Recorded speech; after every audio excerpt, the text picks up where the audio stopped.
Gunther on top to Sergachev. Big drive coming from Keller, and it's blocked. 10 seconds to go. Puck on the far wing. Up and out of the zone. Ovechkin toward the empty net. Yes! It's a hat trick for Alex Ovechkin here in Utah. His second hat trick of the year. His first in Montreal. And here he makes it 7-4 with 5.2 to go. And again, some post-whistle hostilities. John Walton's really, really good. That was the call of the empty netter at the end last night that gave Alex Ovechkin his 34th career hat trick, fourth most hat tricks in NHL history, and he set a league record with a hat trick against his 21st team.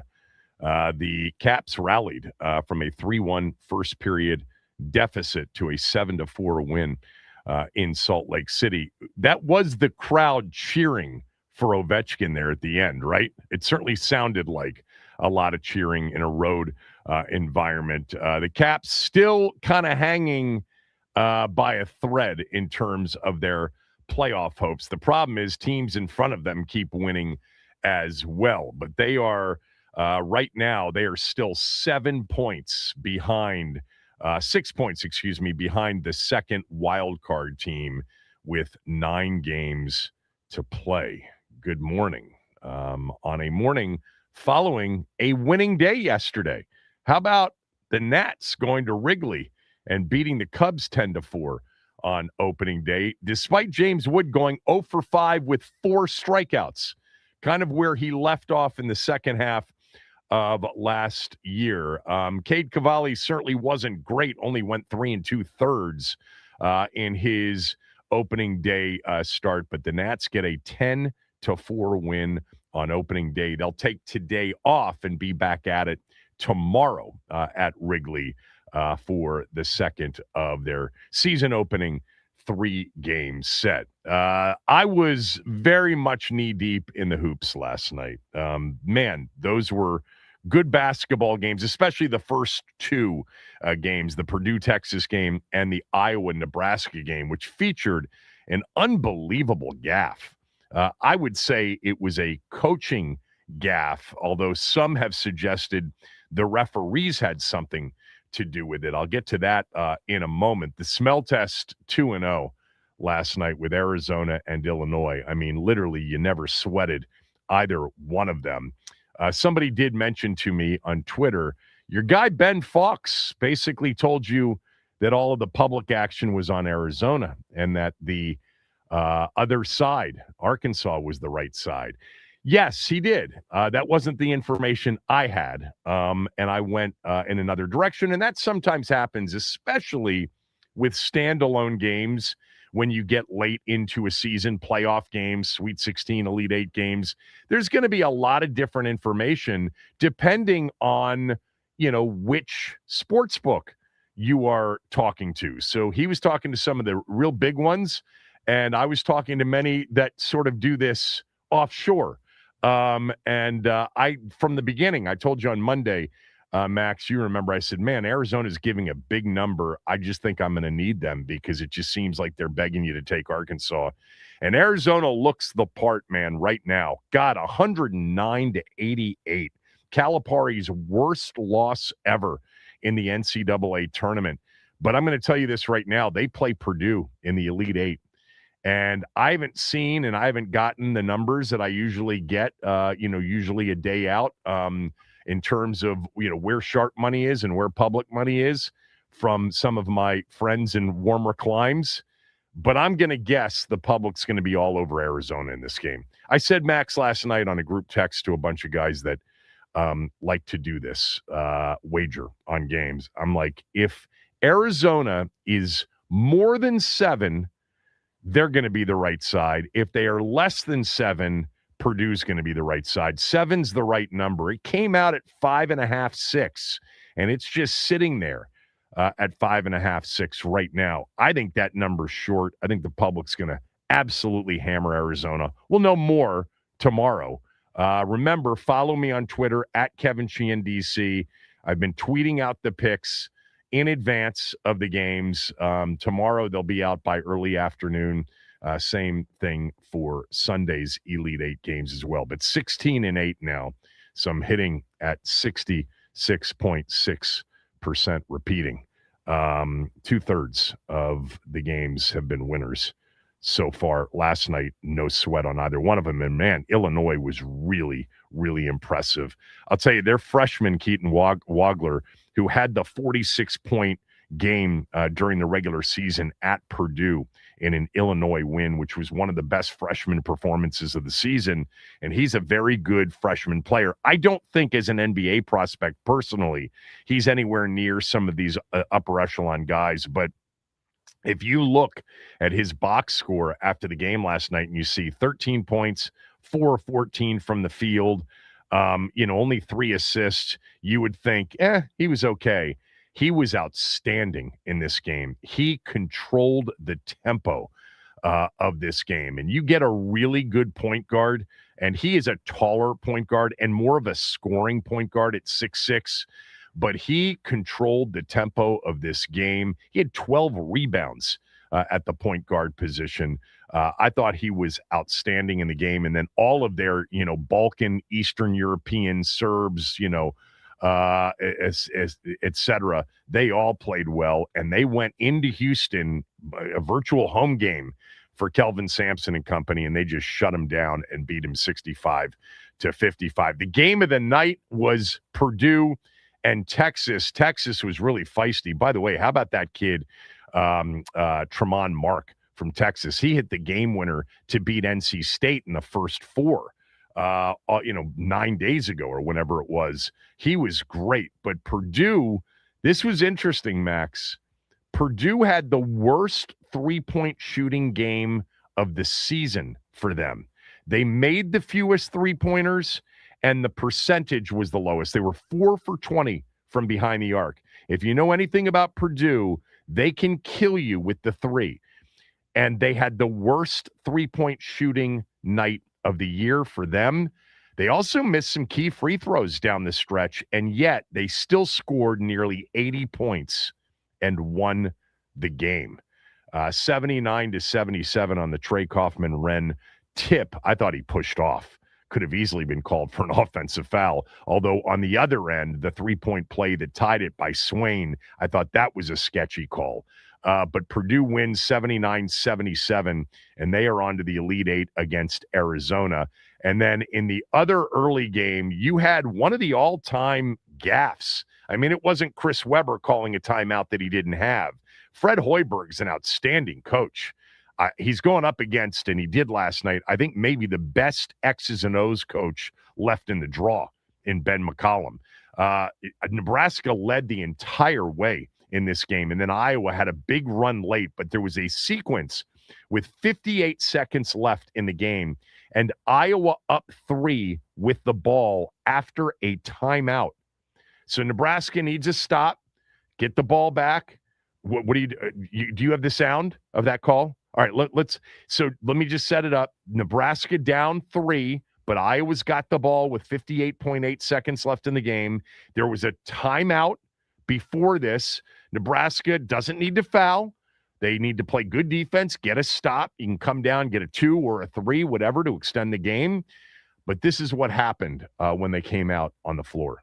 Marcus Lawrence, you put all that. Look at this pass. Oh, my goodness. Fulguris. What happened? Well, that was a major defensive breakdown there. Watch it again.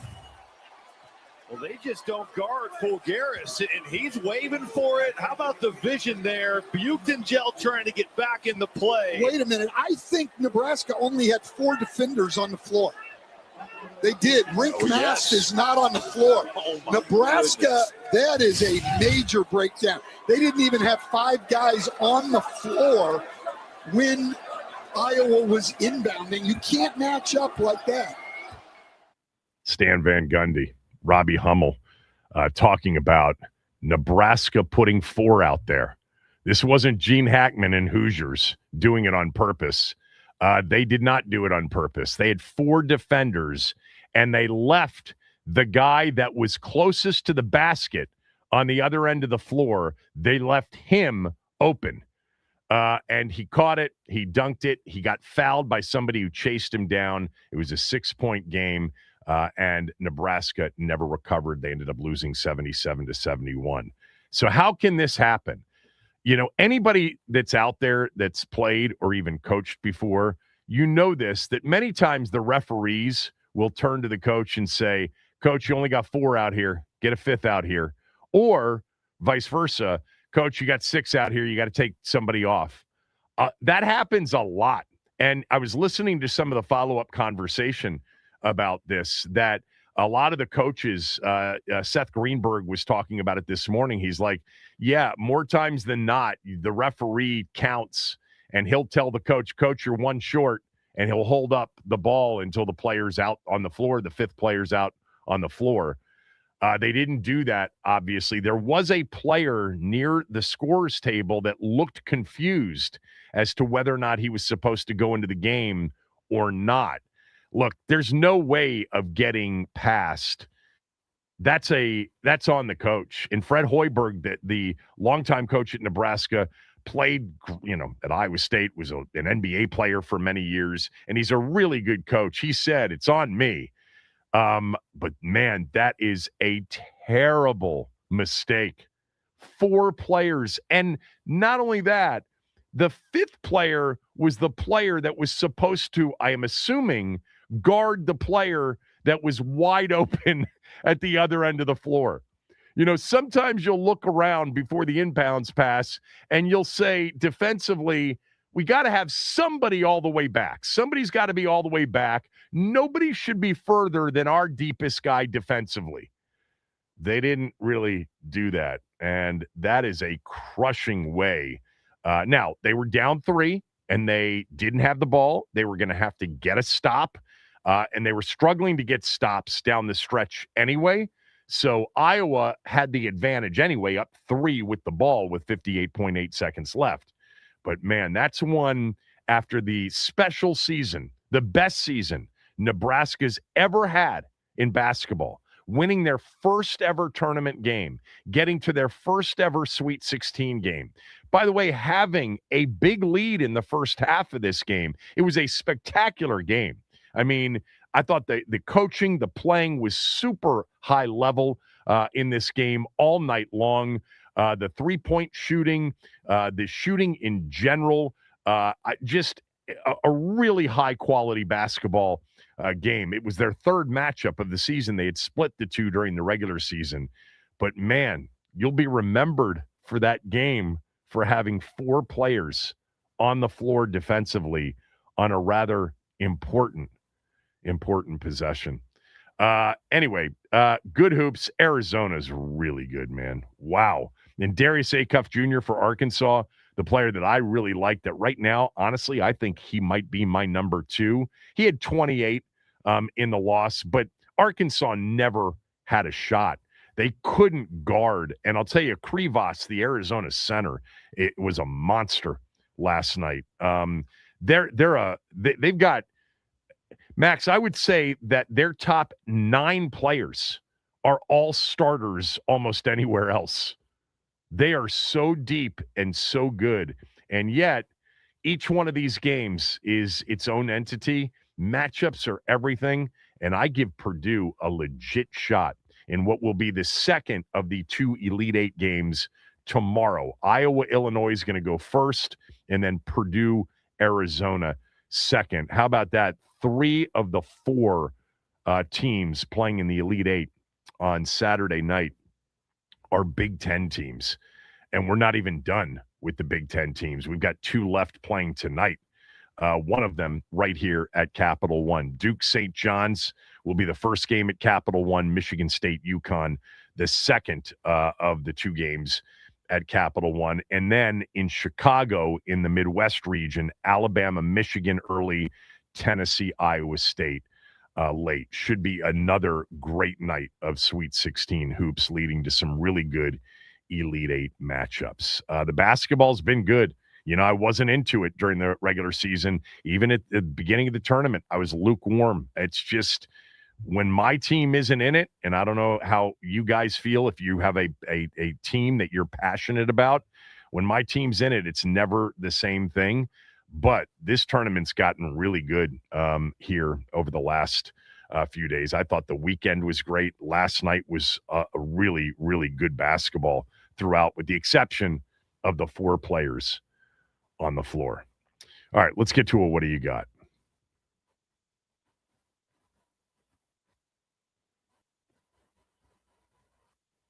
One of my all-time favorite players, any sport, any era, is George the Iceman Gervin.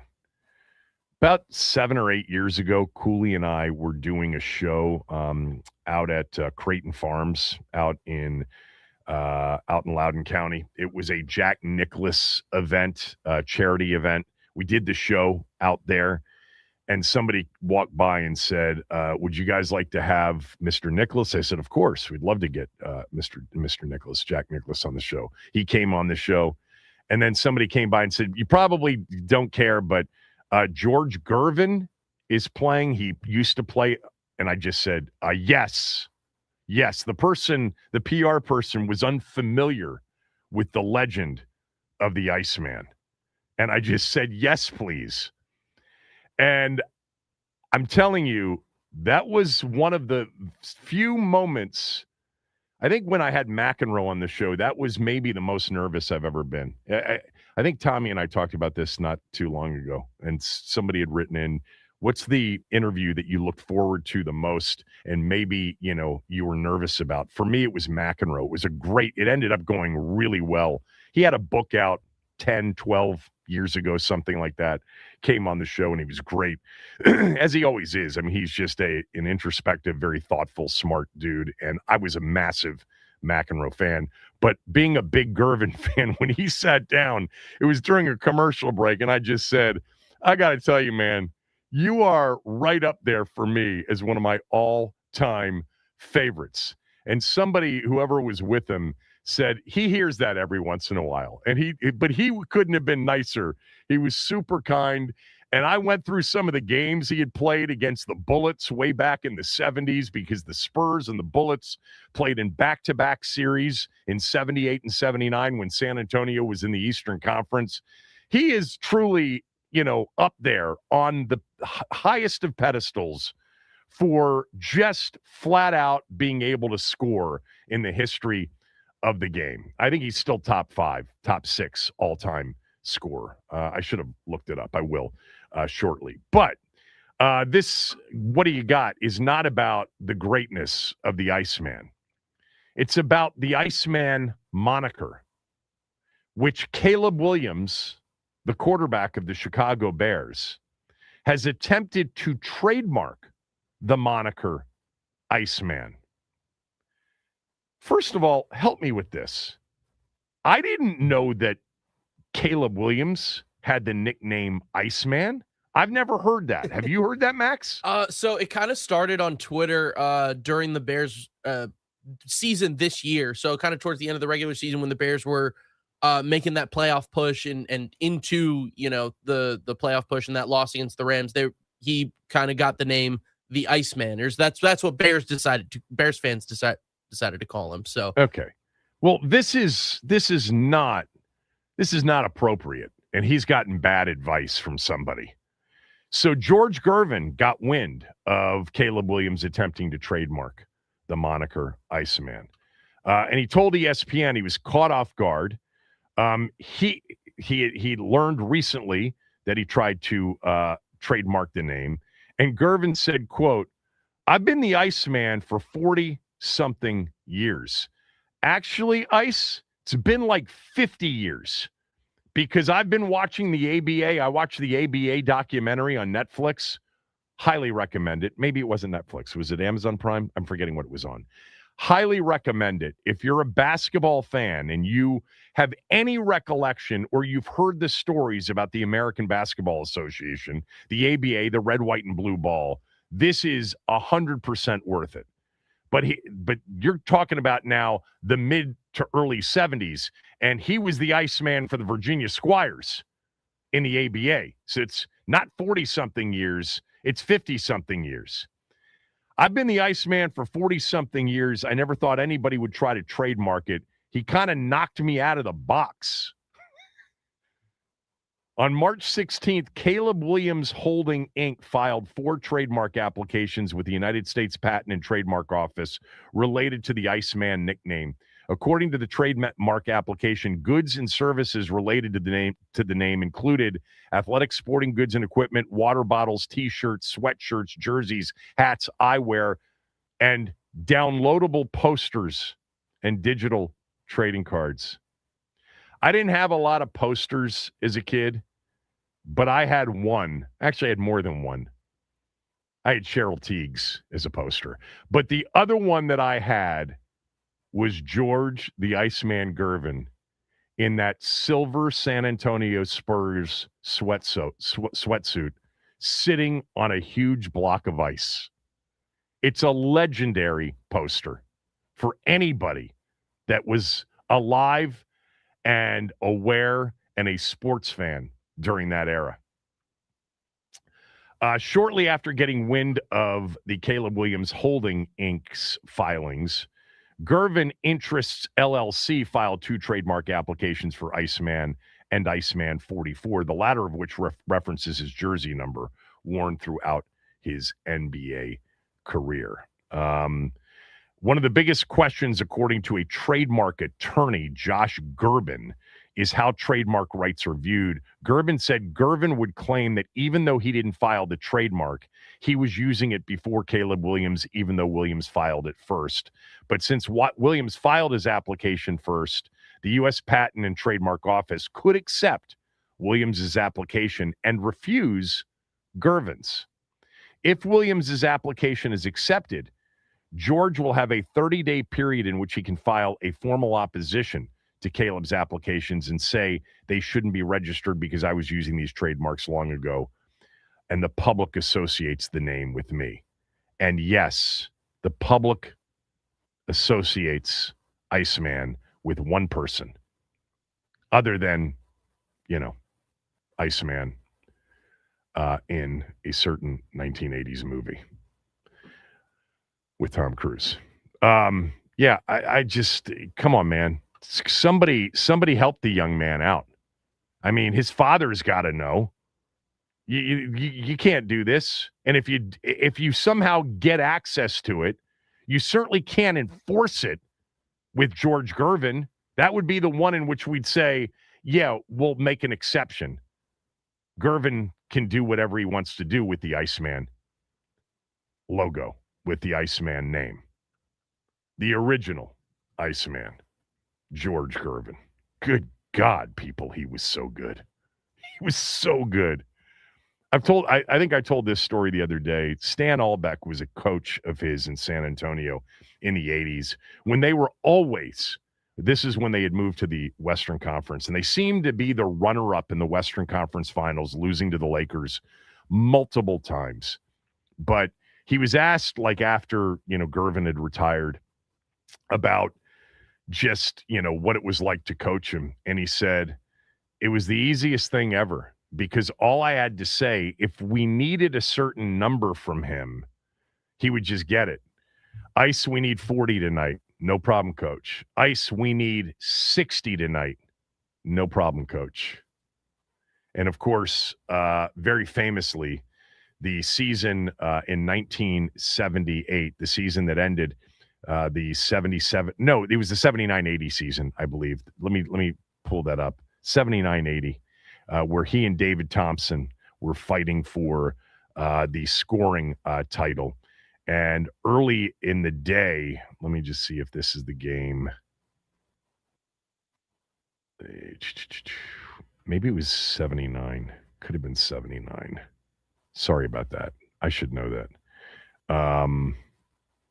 Anyway, the season finale, there was a scoring title at stake between David Thompson and George Gervin. They weren't playing each other in that particular game. All right, I was right the first time. It was the 78 season.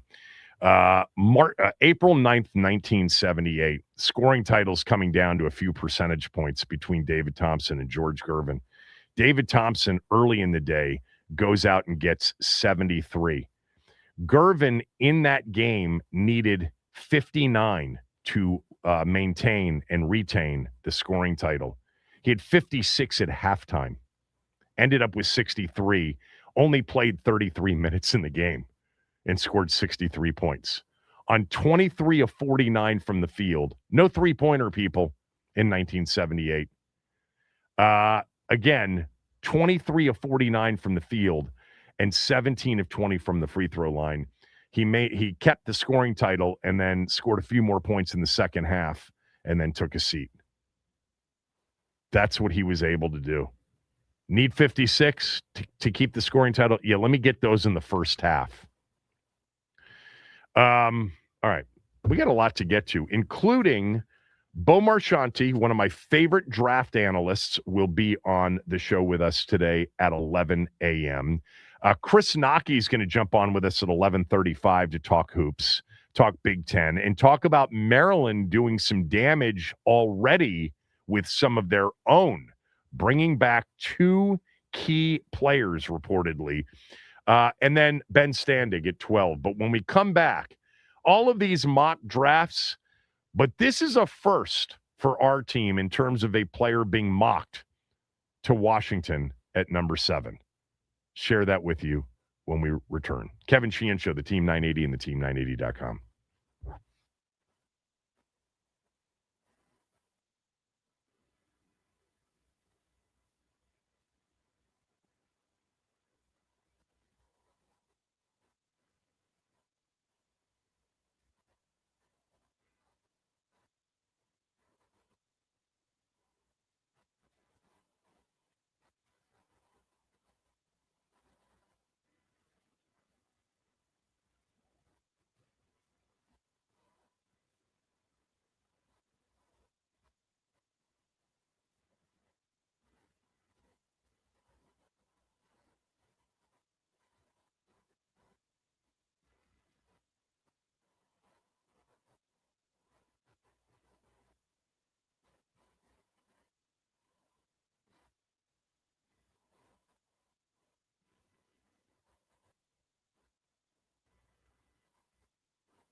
1 month from today, we will know who Washington selected at number 7, unless they traded down or out of the first round. Who knows?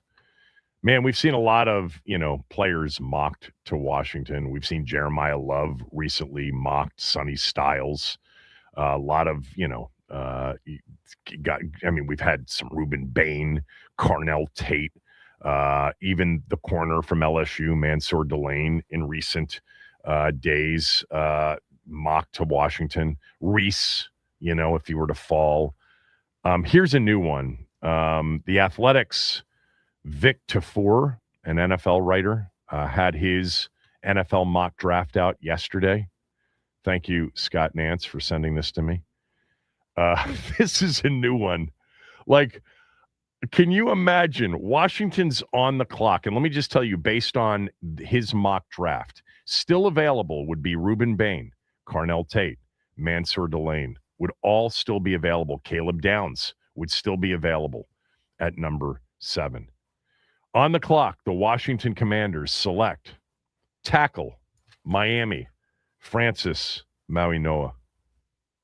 What? He writes, Maui-Noa is a plug-in mauler at right tackle. By the way, he is. Who lives to bury linebackers. It's that time of year where, you get all of these mock drafts and they get updated. I think Ben's on mock 13 at this point. Kidding. I think he's on mock 6 or 7. He'll be on with us at noon.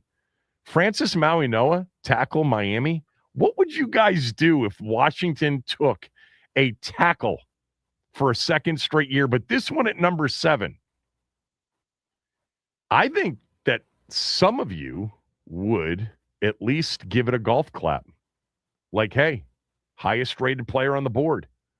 We did not do anything other than follow our board.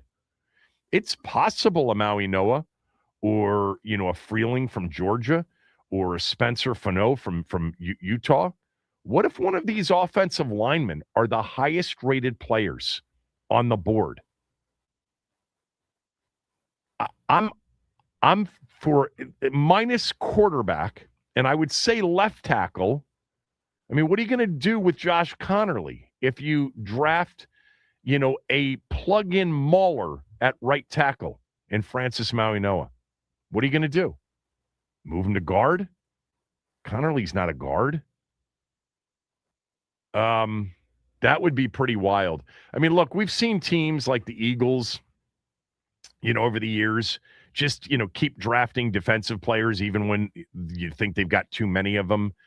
And you can never have too many, offensive linemen or defensive linemen, really.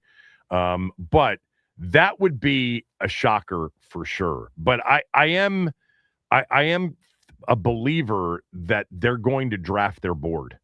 I really believe that at number 7, whatever their board says in terms of the way they have those players ranked, and I'm not talking about Ty Simpson, and Ty Simpson's not going to be ranked that high anyway. But there's no doubt in my mind that they're going to draft their board. I really believe that. I think they did that last year. We were all a little bit surprised that they went Josh Connerly in the first round. And then it was like, oh, well, they're investing in Jaden Daniels. They're investing in the protection of Jaden Daniels. Yeah, but Brandon Coleman played pretty well at right tackle in 2024. Yeah, well, they don't see it that way. They want to add more. What if they, after a year, think that Connerly's just okay? I mean, you're not drafting a left tackle in this draft after you just extended Laramie Tunsil. That one out of left field for me. Like, if you're really paying attention to teams' needs and the board and you're doing a mock draft, that's just such a wild mocked player to our team. No one, I haven't seen one mock with an offensive lineman to Washington at 7 until this one. I absolutely could believe that it's edge, wide receiver, running back, cornerback, safety. If there were a center that were super highly thought of, but that's way too high for a center, but a tackle? Can you imagine, Max? What would the reaction be from our fan base if on the clock With Bain, Tate, and Delane still sitting there, the commissioner steps to the podium and says, with the 7th pick in the NFL draft, Washington selects Francis Mauigoa, tackle, Miami. God. I mean, the phones would immediately start. It would explode. People would start losing their mind if they started taking just offensive linemen every year in the first round. I don't know how much people would enjoy that. So I just want to get a sense from you, because anything's possible. Anything's possible. And if they are disciplined and they draft their board, it's very possible that Fano or Mauigoa or somebody could be the highest rated player on their board. You know, the players that went before in this particular mock that Washington could be interested in, Reese at number 2. This guy's got a trade with the Cowboys trading up to number 3 to select Jeremiah Love. Then Bailey goes to Tennessee at 4, Styles to the Giants at 5, and then the tackle from Georgia, Freeling, to the Browns at 6. So Bain Jr., Carnell Tate, Mansour Delane are all on the board. Caleb Downs as well when Washington. I mean, if that draft went that way through 6, we'd all be sitting there waiting to hear Tate, Delane, Downs, maybe Bain. And then you get hit with Francis Mauigoa, tackle, Miami. By the way, that Miami offensive line and Mauigoa in particular, they were so good. So good. Miami O-line and D-line this year, so good. And they had a chance, you know, on that final drive in the championship game against Indiana. So if we got to that spot, you know, 1 month ago last night, and it was an offensive lineman, what would your reaction be? 301-230-0980. Kevin Sheehan Show, the Team 980, and the team980.com.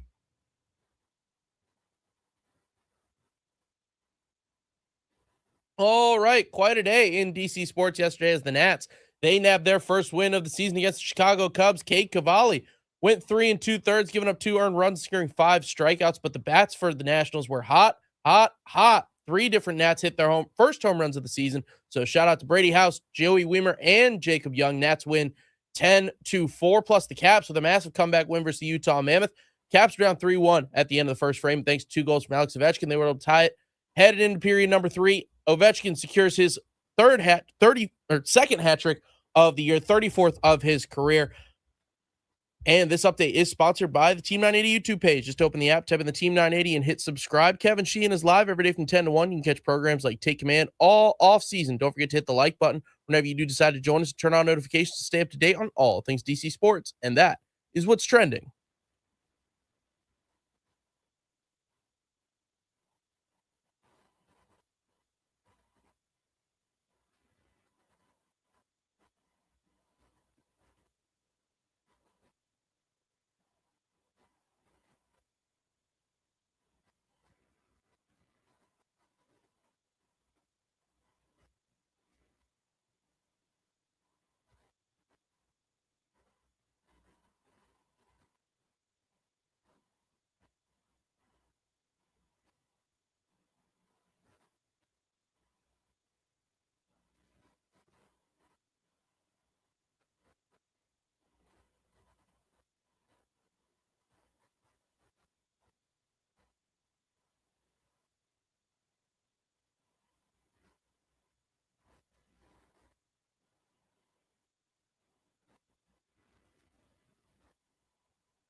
time for a March Madness schedule update.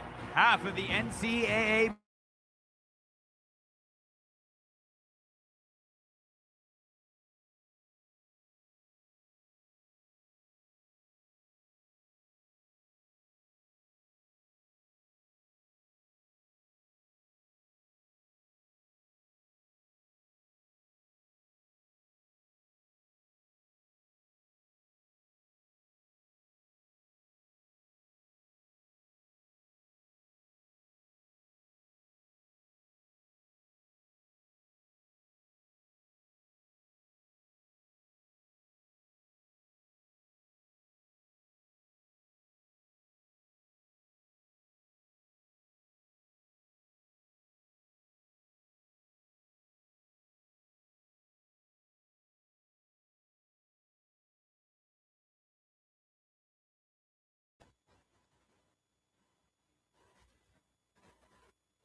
With the 7th pick in the first round of the 2026 NFL Draft, Washington selects tackle Miami Francis Mauigoa. That's what Victor Four at The Athletic has mocked to Washington at number 7. That's a new one. How would you feel if with Bain, Tate, Downs, and even Delane still on the board, Washington took a tackle? Now, from a friend of mine, Frank, who is a big draft guy, he just said, look at his arm length. He's going to play guard in the NFL. Actually would be a great pick for Washington. He's going to be an all-pro NFL guard. Okay, yeah, I did look at his arm length. A little bit shorter. Could be one of those guys that gets drafted and immediately moved inside. Washington brought Chris Paul back. They've got Brandon Coleman. How would you feel if on the clock a month from last night we're expecting an edge or receiver or Jeremiah Love, maybe a Delane at corner? This is who we've focused on. This is a new one in terms of a player being mocked. But how would you feel if it happened? Look, for me, I want them to take the best player on their board. I want them to draft their board. And we can evaluate how they do next year or the year after, and we'll have a bunch of years now with drafts. But you've got to add A players to your roster. You don't have enough of them right now. I mean, you've got one at quarterback and you've got one at receiver. And at this point, it's kind of all we know in terms of a true A blue chipper. You got to add players that can become all-pro caliber players. And if that guy's the highest rated player on your board and you can't trade back, I would trust the board personally. I hope that he's not the highest rated player on the board. I hope it's a player that can fill an immediate need for next year. But I wouldn't be screaming and yelling about it, especially if the plan was to move him inside. And they got Connerly, they got a guard, they extended Tunsil, they've got Cosme. Got to go get a center. Ross, what would your reaction be? Go ahead. What's good? You doing this morning? What's up, Ross? Not much, man. Hey, give me them spirits on them helmets, by the way. Anyway, so I'll talk about that. I'd be pretty shocked if they did it, but at the same time, though, that just goes to show that we don't know nothing. We absolutely have no idea. We speculated every position except for quarterback and line. So if he's a true guard, then that would be interesting because, like you said, you had just brought back Paul. We got Brandon Coleman, which I never thought he struggled last year when he did play guard, but I don't really focus on the line play when I'm watching the game in real time. But listen, I wouldn't have too much of a problem with it. If you really want to build like the really second variation of the Hogs, man, whatever helps us out. But honestly, if we stick and pick at 7, man, give me Mansour Delane. Tate not wanting to run another 40 at the pro day the other day was kind of disappointing. If he wants to sit on that 4-5, I think okay. But if we don't get the lineman, I'll take Mansour Delane. If we get the lineman, let it be Monroe Freeling. I think he's the better prospect, just in my personal opinion. Yeah, he's more of a tackle for sure. And they drafted one in the first round last year, so that would be interesting. The Maui Noah makes a little bit more sense if that's would be the plan with any team that drafts him. That they're not super short arms, but they're shorter than most of the premier tackles in the game. It's a Brandon Sheriff situation, so maybe he would get moved inside. Thanks for the call, Ross. Anthony, go ahead. Kevin, it's a 3-tier proposition. Hall of Fame, All-Pro, Pro Bowl. Which other available players has the greatest potential to be a Hall of Famer? That's who I want. And then I'm with you. You go down from there. I don't know that they talk that way, in their evaluation. But you and I would talk about it that way. And the way you described it, I want the player that I actually believe can one day be a Hall of Famer when I'm drafting at number 7. And if that player doesn't exist, then I'd like to trade back and acquire more picks. But that's always hard because what I think may match up to what a lot of other teams think. But yeah, I mean, if he's the one that's on the board and they're like, we like Tate, we like Delane, we like Bain, but this dude's going to be a Hall of Fame guard? Sure. Absolutely. I'm with you. We need great players. We don't have enough of them. Exactly. We haven't had potential Hall of Famers. I can't even think back to who was the last one. Well, Trent. LeVar. Well, Trent. Possibly. Well, okay, Trent. Okay. Well, yeah. Trent. Other than that, LeVar is the closest one after him. We haven't come close. Well, Sean was a future. Sean looked like a Hall of Famer when they drafted him and then played like one, or was certainly playing like one. So I would say I wouldn't go all the way back to LeVar. I would say Sean felt that way when he got drafted. Yeah, I missed on Sean, but yeah, that shows you the dearth of the absence of talent that we've had over the decades. So that's all I got for you.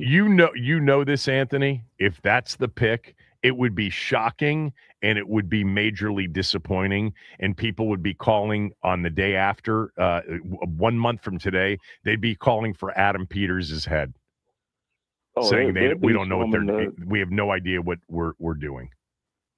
They'll be storming the castle with pitchforks. Be amazing. All right, thanks, man. Appreciate it. Coming up on the show, Bo Marchante's been a draft expert for a long time on collegetopro.com.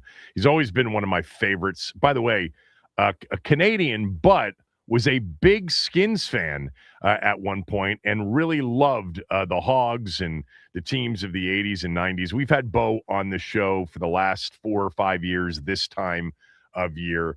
He's coming up at 11. We'll get back to the tournament with Naki at 11:30. And there's a player that I really would love to see in a Washington uniform. not at 7, but if somehow this dude were still around on day 3 or night 2 in the 3rd round when they pick at 71. And look, maybe they'll end up with more picks. Maybe they'll move back and acquire a 2nd-round pick. But this player, to me, is a player that is like almost can't miss as an NFL prospect.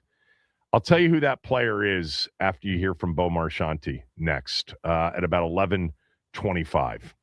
But this has been one of my favorite players all season long. He played next to a very, very good player.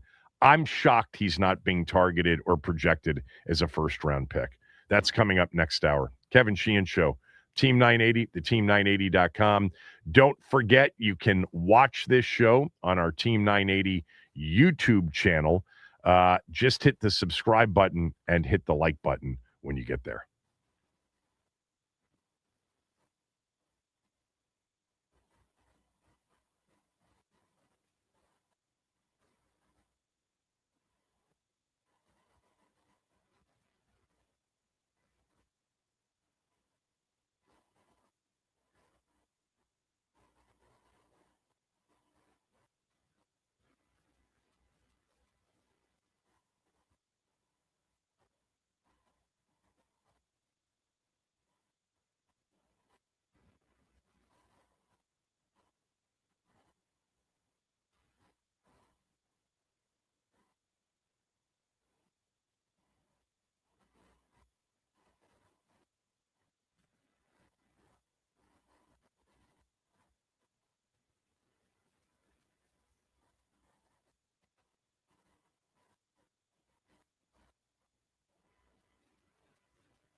Joining me right now is a draft expert. We've had Bo Marchionte on the show before.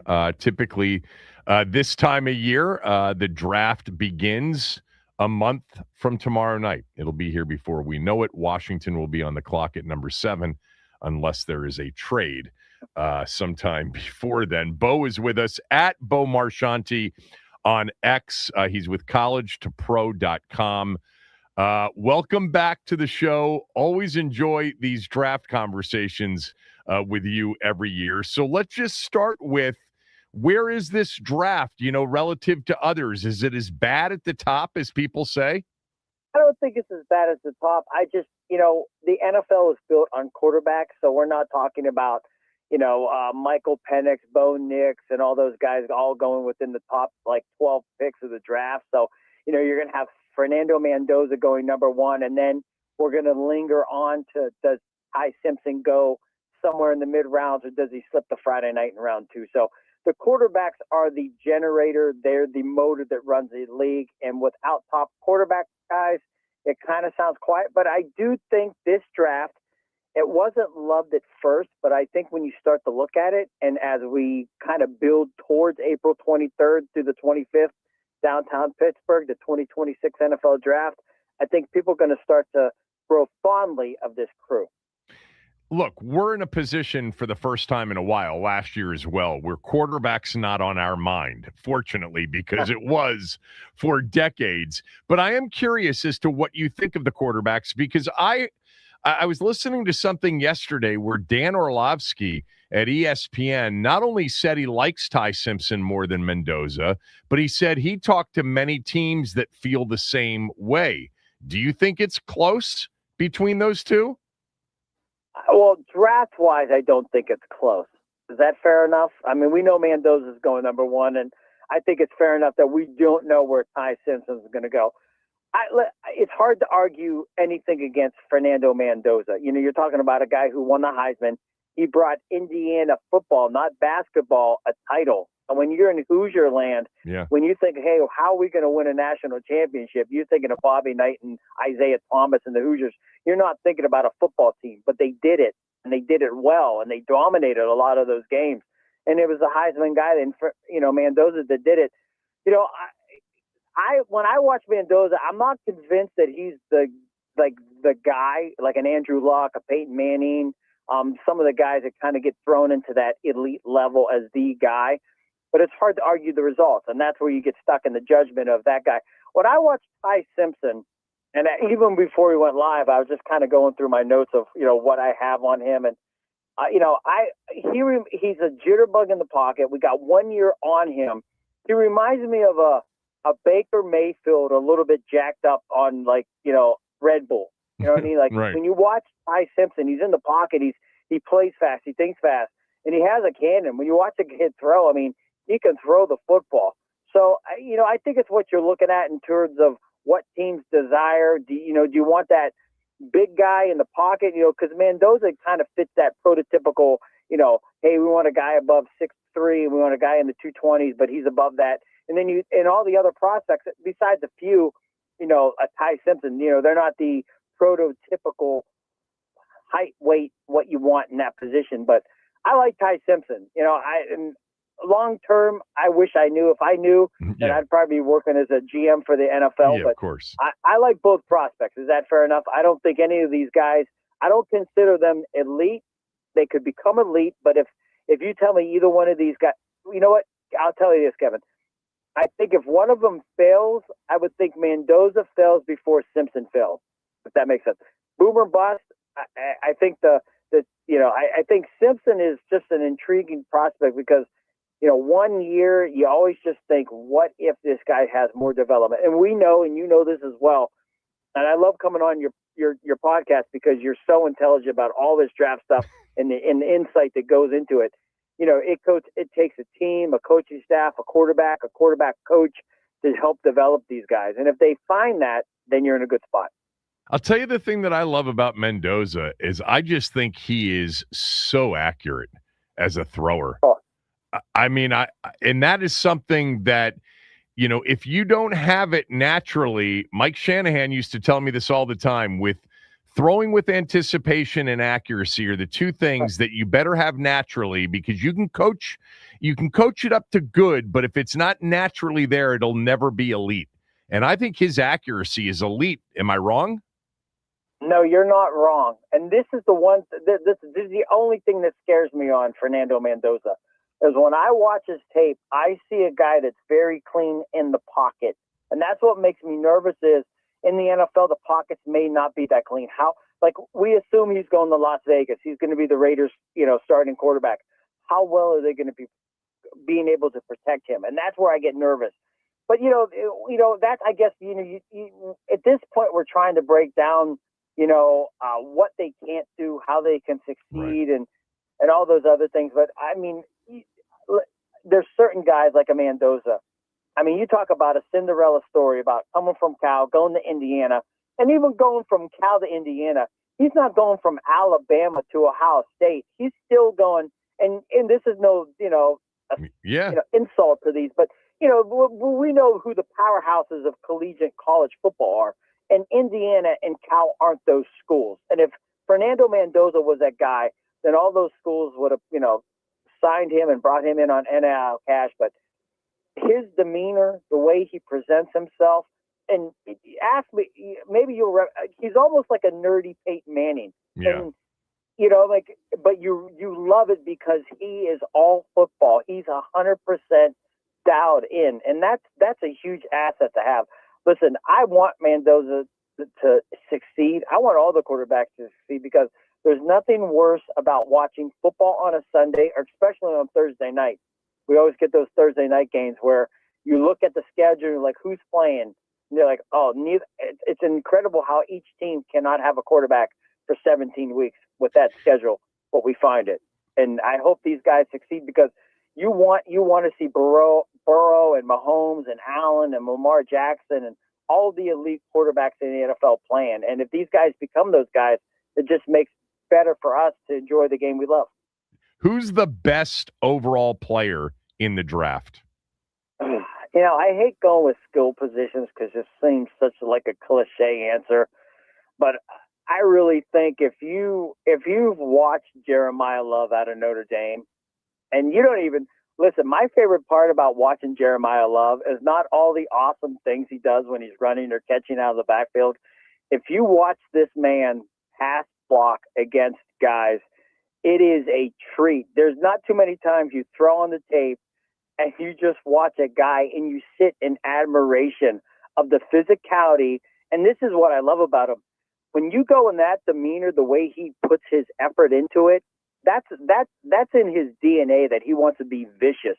He wants to be a bulldog. He wants to attack you.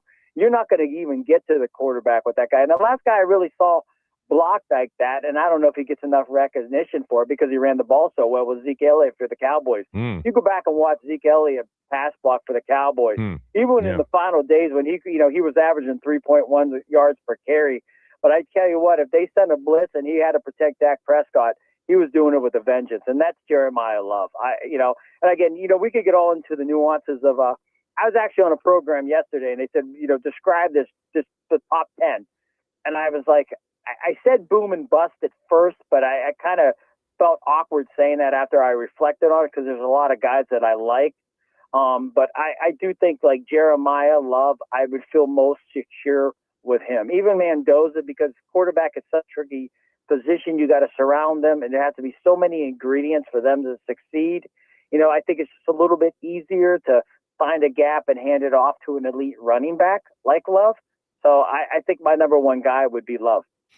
If you ever want to watch some vicious pass protecting as a running back, go back and watch Clinton Portis here in Washington, especially on the Gibbs teams. He was a Sunday gamer and up for anything, and he was vicious as a pass protector. So for me, and my listeners are hearing you say that Love is the top prospect on the board, and they're saying he disagrees with you, Kevin. And I'll just tell you what I think. I really like the player. I think 7's too high because I don't see him as Bijan Robinson. I don't see him as Christian McCaffrey. And if I'm going to take a running back, at number 7, if he's there for Washington, I need to know I'm getting a true game-changing elite level back. I've compared him to Josh Jacobs, but with much better speed, which, by the way, is an excellent NFL back. And I think he will be that. But who's the comp for you? Like, do you see him as super elite? Number one in the draft could mean he's just number one in this draft. It may not mean that he's super elite, but I want you to describe it. Do you think he's at that Bijan, McCaffrey, Saquon level? That's a great point. That's why I love talking with you, because you do your homework. I wouldn't say, he's just not that type of player. And right. I get, yeah. So I look at a different type of guy when I watch him run the football. When I watch him run the football, we could bring up a Jahmyr Gibbs and Bijan and the elite guys that are in the league right now. Is he them? No. But on the flip side, I don't think those guys are him in terms of the physicality and the brute force that he can bring to a team. And when and then you add in the pass blocking, and he can catch a football. And I think, you look at Jadarian Price from Notre Dame, he's going to be the second right. He could be, you got to think of Auburn and Cadillac Wilsons and Carnell Williams. Yeah. For the last time you had a duo go in like the top 10 or whatever, in whatever draft that was. But these guys are that talented, different, but talented. And I think they fed off each other. Price is a different, he's like almost a Travion Henderson from Ohio State. He's a big play guy. It'd take him a couple plays to rip one off for 70 yards. It's not that type of game for Jeremiah Love. He's more of that traditional back, if you will. And, the NFL may not be going to the trend, but, he's the guy that, you could give him the ball 25 times. He's going to just work out a defense, or, you could pass him the ball in pass pro. So I think this draft, I'm glad you brought this up. This particular draft, I think Jeremiah Love is that guy, but like even Mendoza, like I would have put Mendoza on a Trevor Lawrence, and I wasn't a Trevor Lawrence guy coming out. I didn't like anything about Trevor Lawrence coming out. And in terms of, what he was considered as the number one pick and bringing the next protege of the football and the best, guy that they saw in a decade, I didn't think that. But I think this draft class with Mendoza and Love, and then, I'm not high on the Ohio State. I'm not going to like him. The Ohio State guys freak me out. I know Arvell Reese and Sonny Styles, they tested out. Caleb Downs tested well, but I just think if you're that great on defense with those type of superior talents, how do you even lose 2 games? I know they played good teams. They played Indiana, so you could say, well, they played the team that won it all, and Miami, who they played. But nonetheless, we all know Ohio State. If you're playing cards, you're playing spades. They have every card that you want. They have all the winning cards.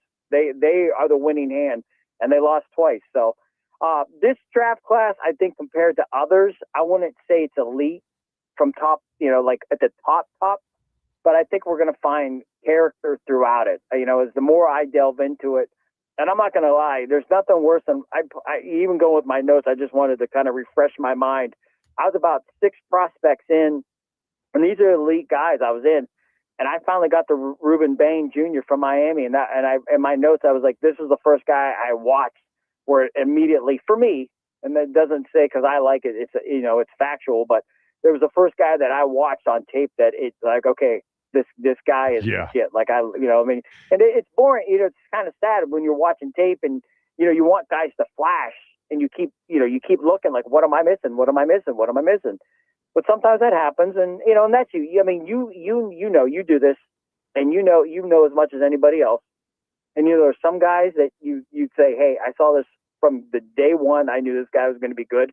And there's other guys that you missed, and you just don't see it, and it takes time, and it comes out, and you're like, okay, you know what? Now I see what I was missing. But I think that's evident. Listen, me and you do radio and media. There's teams that spend millions of dollars. They got scouts across the nation talking to head coaches. They know all the insight that we'll never know, and they'll still go to the board, write a name down in the first round, Jamarcus Williams, Raiders, sign him to a big contract. Russell, he's a bust. Yeah. No, they get it wrong 2/3 of the time, and they get paid millions to do it. Thinking about that, and I want to come back to Bain in a moment, but in recent years, what was the player that you were convinced you were right about, one way or the other, great or not great? This guy's going to be great or this guy's going to be a bust, that you were dead wrong about? What's the one that comes to mind? Right when you said it, Johnny Manziel. I was down at the combine and I was getting yelled at by people from big conglomerates, and I want that on my grave, Kevin. You know, you just knew, and it's hard being in this business where you thought he was going to be great. No, I thought he was going to be awful. Oh, okay. So you've got that. You got that one right. Yeah, that's the one I got right. Okay. We'll put it this way. Paxton Lynch for the Broncos. Yeah. If I was a GM, I would have gave you 3 1s for Paxton Lynch. So I'm just telling you, I get him. So I don't want to act like I'm some genius. No. I mean, of course you've got misses. I was curious about the miss. So that's a good one. Paxton Lynch, you would have given up 3 1s for him. He was one big strapping dude, wasn't he? You know, the worst part, you know how it is. It's kind of like having a crush on the girl in high school. Yeah. Like, you'd still give up 3 1s. I'm like, I'll still give you a 2. He can still play. Like, yeah, Bo, she's not even in the league. I'm like, I don't care. I believe we can change it. We can get the mechanics right. We can get a footwork right. Yeah, but that's the fun of it. You know, you see different things, but I love Paxton Lynch. I despise Johnny Manziel. And I got one right, and I epically would have. If you called me and be like, "Bo, we want 3 1s," and Luke Kuechly, I'd be like, "I'll give you 3 1s and Luke Kuechly for Paxton." That's basically funny. What the Carolina Panthers gave up for Bryce Young. Yeah. So back to the edges. You know, Washington signed Odafe Owe, Chason. They were active in free agency. They had a terrible defense last year, and they had a lot of holes to fill defensively. You know, since the season ended, you know, a lot of us have been focused on, all right, will Bailey be there? Will Reese be there? Will Bain be there? Give me your, by the way, you're right, man. Of all the guys, the only other guy that when in watching him to me constantly pops as, oh my God, this guy's so good, in addition to Bain, is Bailey. Like, he was literally unblockable at times. He and Jacobs both for Texas Tech. But give me your rankings of the edges. I think if Washington could get Bailey's my 1. Bailey is your 1. Okay. Yeah, and Bain's my 2. Got it. And I think from there, and I have so much skepticism about everybody after that one. And you know, you've watched it. When you watch Bailey, I mean, active feet. He's clean in traffic. I mean, he's just such a good player. And you watch him, there's no plays off. And the same thing with Bain. I mean, and I was fortunate enough to see play at Pitt. You know, you match that it's just an intensity.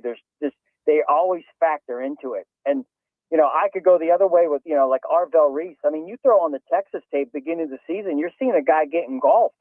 You know what I mean? You got offensive linemen just blowing him a ball. Now, when you give him free space, yeah, he is elite. We know that because how athletic is he? But, like, when you're at the next level, you know, you're not getting guys from Purdue and Illinois. You're getting the guys from the Rams and the Patriots and the Broncos. Like, these are professionals. So I just thought Bailey and Bain are my top 2 guys. And I'm not going to lie, like, those are my – like, I just feel confident. And, you know, I felt the same way saying this about Paxton Lynch. On the opposite side, I said, you know, about the dismissal of Johnny Manziel, but like, I love David Bailey. I think he's to me, he's like surefire, can't miss. And I think Ruben Bain's the same way. I mean, just their body types, they're built for the NFL. They're built for the longevity. The short arms on Bain don't bother you.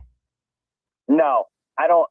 You know, listen, there's enough guys with long arms over the years where, you know, look at Sam Mills for the Saints, the linebacker. There was nothing he had athletically that you'd have said he fits the prototypical status quo of what guys want. Right. And that, you know, like, some guys are the outliers. You know, that's why we all have numbers. You know, you want the, you know, and I love the way that the combine this year where they really tried to project that. I did enjoy that. Like, okay, this is this guy, height, weight, speed.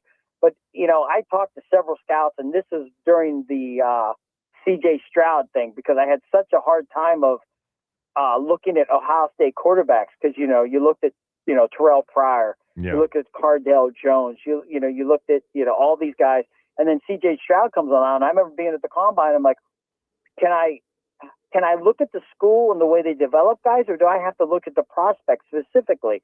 And the guys that I talked to, they told me you got to look at the prospect specifically. But even then, I was hesitant. I'm not going to lie, because I'm like, you develop guys. Oregon had the long, Dennis Dixon and all the quarterbacks before Justin Herbert, and so like there's a development, and I just think that those two guys on the, I think if Washington can land those guys, and I love Caleb Downs, the safety. You want to bring that. Nobody's going to ever be Sean Taylor. We know that. Yeah. We just, but if you could bring a guy back at that position that brings a lot of talent, and I blush when I watch Caleb Downs tape. He's that good. So I think if Washington could land Bailey, Bain, or Downs, I think you guys would be on the right, trajectory. But you feel the same way about Love. Like if Love got to 7, you feel like that would be he'd be worthy of Washington selecting him there. Yeah. Listen, if the Jets didn't keep Breece Hall as a franchise, I think the Jets. I don't think he gets past the Titans at 4. Yeah, it'll be interesting. What do you think of Delane, the corner at LSU? Is 7 too high or not? Oh, no. Oh, you now you're really pushing my buttons. Listen, Mansour Delane, I love Mansour Delane. I would take him above the other 3 guys I always gloated about. Yeah, LSU, defensive factory. Just go down the list. You want a pipeline to the National Football League coming out of a SEC school, elite talent? Now, you watch him, he has all the ingredients to be a guy that just locked down Derek Stingley, type thing, who went 3. If they go that route, fantastic talent. If he doesn't go in the top 10, I'd be blown away, because there's always a defensive back that kind of gets in there. And you look at the pedigree of that school, his personal talent, it'd be shocking to me if Mansour Delane gets. And if he gets past Washington, the Chiefs are definitely the team. You feel they lost Trent McDuffie. They traded Jarius Sneed a couple years ago. They're in a deficit on the back end. So I think me personally, I think the Chiefs are crossing their fingers that Delane gets there. But if he goes to Washington, he's in that. We were just talking about position guys, but Delane is. I put it this way: if I could take 4, Downs, Delane, Bailey, or Bain, I'm taking Delane. Thanks for doing this. Always enjoy it. Enjoy the next month and the build up to it. We'll talk next year around the same time. Thanks, Bo. All right. Anytime you need me, let me know. Omar Shanti, everybody. Always fun to have him on the show. When we come back, the guy that I would just absolutely love to see Washington add on night 2. I doubt he'll be there at 71. But this player deserves to be drafted much higher than he's being projected. That's next.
If you need new windows, now's the time to do it. You've got 4 days left in the month, and Window Nation's offering for these last 4 days of the month 50% off everything you purchase. So no matter what you purchase, you're going to be paying half price. If this is something that you've been thinking about, you want new windows to make your home look nicer, you want new windows because your windows that you currently have are older and they're cracked and they need to be repainted and they're not well insulated, just call Window Nation and get an estimate. 866-90-NATION. You can go to windownation.com. They'll schedule that estimate for you when it's convenient for you.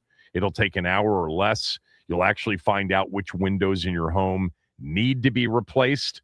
And at that point, you can choose what to do. Do you move forward with Window Nation? Do you shop the offer? Whatever you want to do, do it. But get the estimate from them. I promise you, if you decide to move forward with Window Nation, there's not a better company to work with. They've got over 1,500 window styles to choose from. The offer of 50% off plus no money down and as little as $199 a month. I doubt you'll find a better offer currently. And then lastly, they're just great to work with. They come in a day or less, install your windows, leave your home looking nicer than it was before they got there. They have over 45,000 five-star reviews on social media, typically a place where you get a lot of negative reviews, not Window Nation. Forbes ranked them number one among window installation companies throughout the country. I promise you it'll work out for you. If you've been thinking about new windows, just give them a chance to come out and give you a free estimate and do it before the end of the month so you can get access to half price, 50% off of everything. 866-90-NATION, windownation.com.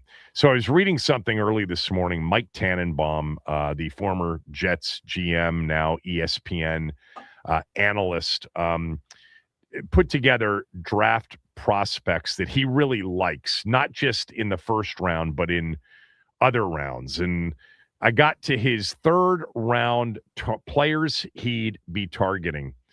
And he mentioned a player that I'm telling you, this player would be perfect for Washington. I doubt they're going to be able to get him by the time they select in the third round. I can't imagine why this guy wouldn't go at least at the end of the first round. He is smaller, but the other player on Texas Tech's defense in 2025, after David Bailey, who was sensational, was Jacob Rodriguez. He was an absolute turnover forcing machine. How about 7 forced fumbles in one college football season? 7. How about 4 interceptions? He created on his own in 2025 11 turnovers. He was an absolute tackling machine.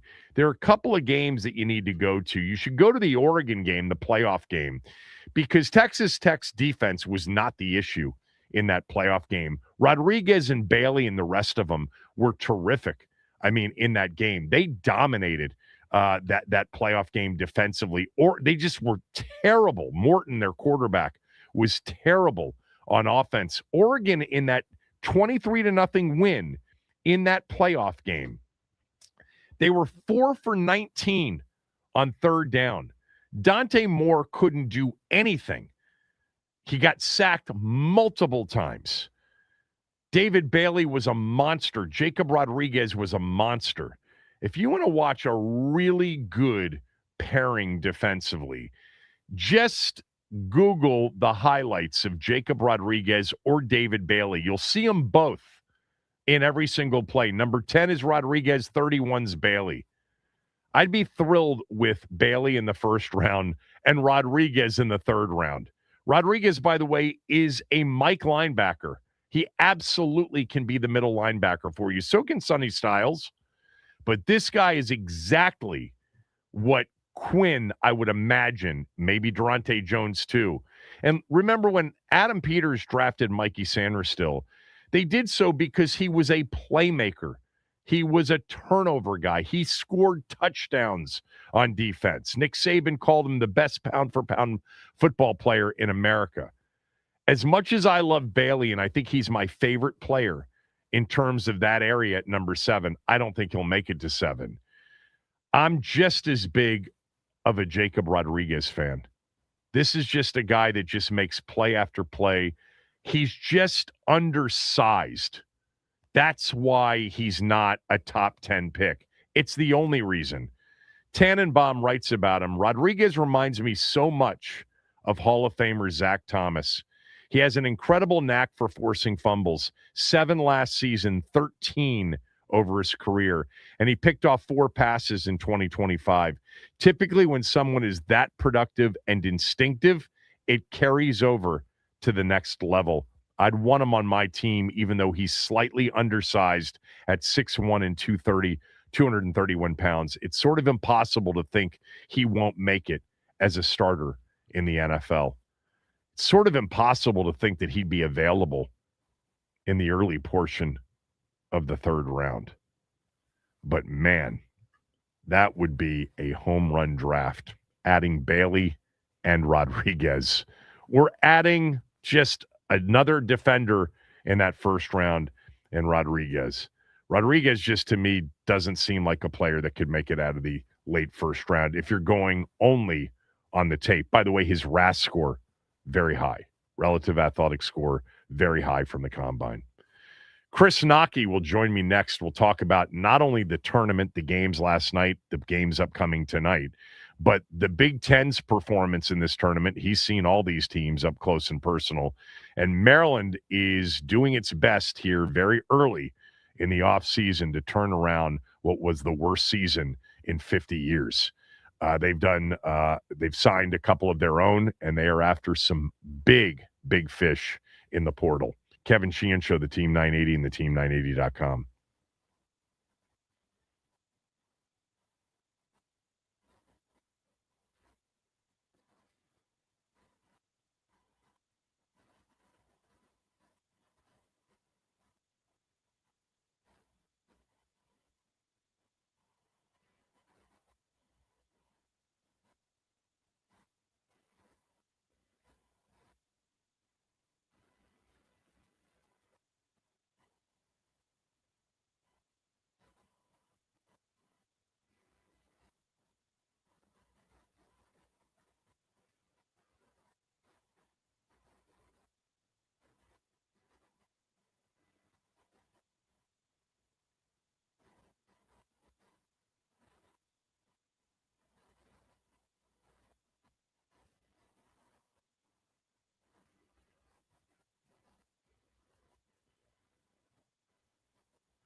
Smith with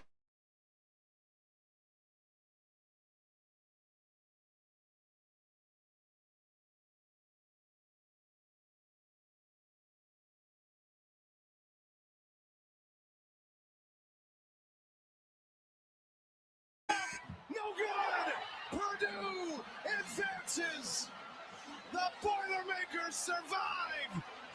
Trey Kaufman-Renn wins it! Probably got away with a little bit of a push-off there. But I thought the call on the other end before it, on the three-point play where Texas tied it, was kind of ticky-tack as well. All of our college hoops talk on the Team 980 presented by Bud Light. Easy to drink, easy to enjoy. Joining me right now is the voice, along with Johnny Holiday, of Maryland basketball on your Maryland basketball broadcast network, the games of which you hear right here on the Team 980. 3 Big Ten teams already into the Elite Eight. An Iowa-Illinois matchup head-to-head after Iowa knocked off Nebraska, and we still have 2 to go. There is right now, you know this, right, a chance for an all Big Ten Final Four. Did you see that coming, watching this league this year up close? Well, I can't say I did. I will tell you this, Michigan, and we have discussed this, Kevin, a few times. Michigan's the best team, in the Big Ten that I've seen since we've been in the Big Ten for 12 years now. So I fully expected them to be in. Illinois, to me, is really interesting because I've always, I hate to use this term, but they felt soft to me. And you can't be soft and beat Houston. So clearly I was wrong. That's a great, great win. And I think one of the things that Houston struggle with, it's hard to believe how big Illinois is until you actually get on the court with them. I mean, it's pretty daunting when you see that size up close and personal. And I thought Houston certainly didn't give them their A game last night, but credit to Illinois. That's a fabulous win right there, man. What was interesting about that game is that Keaton Wagler, their freshman, who had 46, at Mackey in a win over Purdue during the regular season, and he's been one of the many talked about freshman stars this year.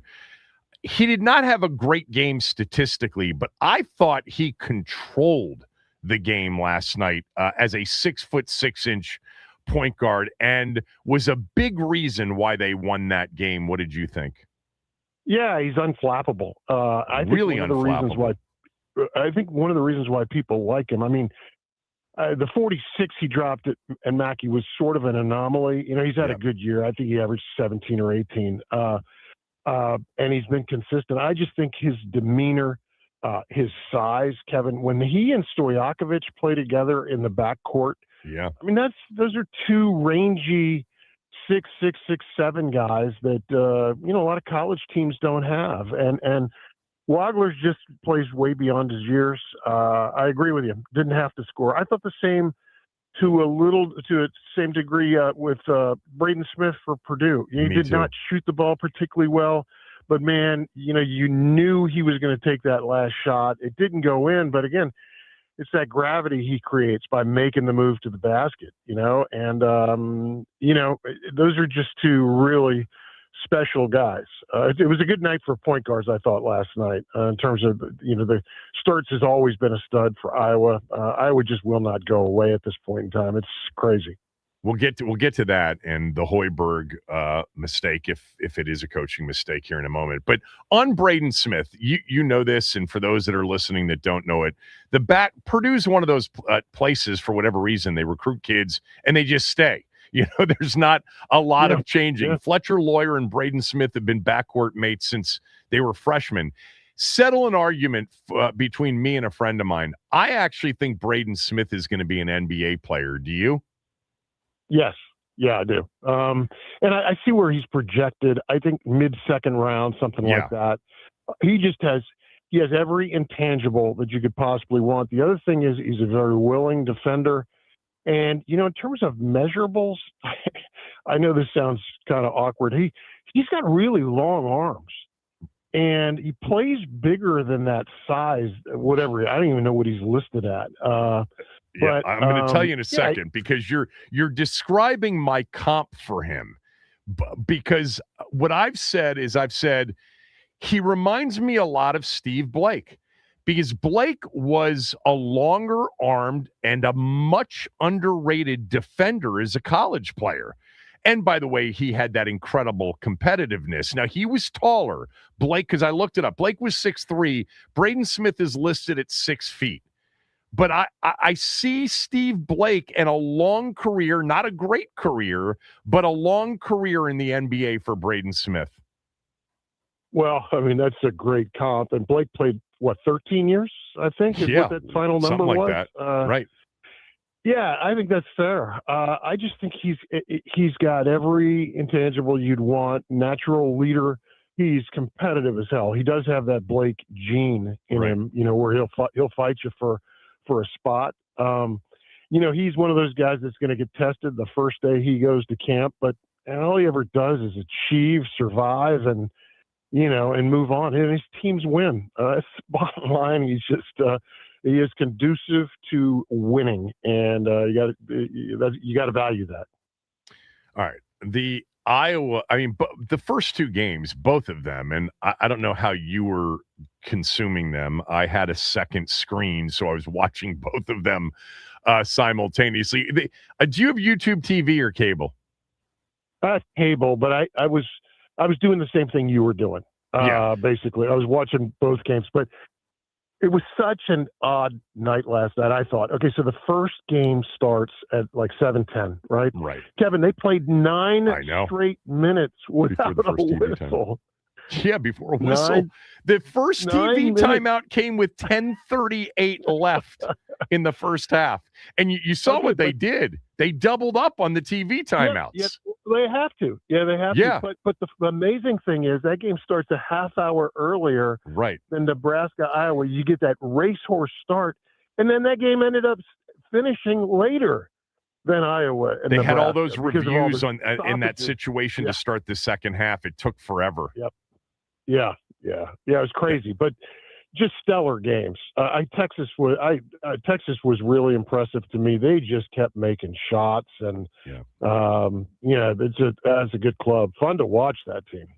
Yeah, the reason I brought it up is on YouTube TV you can go with the two games split screen, but it's for anybody that's got YouTube TV out there, the split screen, or if you go quad box or whatever it is, it's just too small. Like for me, maybe it's just too small for me at this point. But I went with a second screen on a laptop simultaneously. Anyway, let's get to Iowa and Nebraska. First of all, another really good basketball game. We haven't talked about him. Maryland beat Iowa at home a month and a half ago. I don't know how that happened, but how good is Ben McCollum? I mean, just look at his record over the last 5 years. D2 championships. He just doesn't lose. He's so he looks like he's wound a little tight. I do not know, he is. Coach. But I loved him taking on the Florida coach in the game before where those guys are Todd Gold, where the guys are barking at each other. And I loved him doing that. But I was so impressed. We saw him early in the season in Iowa City, saw Iowa play. And the stuff they run is perfect for the team that they have. They're really well-schooled defensively. They don't make mistakes. They're not going to beat themselves. They don't turn it over. I mean, he's just really, really well-coached, and they understand the system that they play. But man, the record is just amazing when they flash that up. And I'd seen it several times, having prepared for Iowa this year. It's unheard of to have that kind of record over 5 years at 3 different schools. That's incredible. Yeah, for those that don't know it, the Iowa head coach Ben McCollum was at Northwestern Missouri State D2 for many, many years, then got his first D1 job last year at Drake. They went 31-4 at Drake, won their Missouri Valley Conference and the tournament, and pulled an upset in the first round over Missouri. before losing in the second round. Then he got the Iowa job this year. But here's his record as a head coach: 450 and 107. He's won 80.8% of the games that he's coached. He has 4 Division II national championships. And he was on the side in which they took advantage of that was an all-time blunder. And I'll let you describe it because you've been a coach. But for those that didn't see it, and I talked about it a little bit at the beginning of the show, down 3 with 58.8 seconds to go, Nebraska called timeout. They're on defense down 3. They're full court pressing, and then a player, Fulgaris, breaks free and is all by himself on the other end of the floor, catches it, dunks, gets fouled. They're up 6, pretty much game over. And the reason it happened is that Nebraska had only 4 players on the floor. So go ahead. You're asking me to describe something I've never seen happen. It's hard to explain. It's harder to fathom. You have, you've got a proven great head coach and a cadre. Like, what do you have? 10 guys on that bench in suits. Is that how many Hoiberg has? Well, everybody does anymore. I mean, you get so many guys, and there are 2 rows of coaches anymore on these benches. And to think that as these guys are leaving the huddle, that doesn't dawn on somebody that there are, 4 white jerseys out there.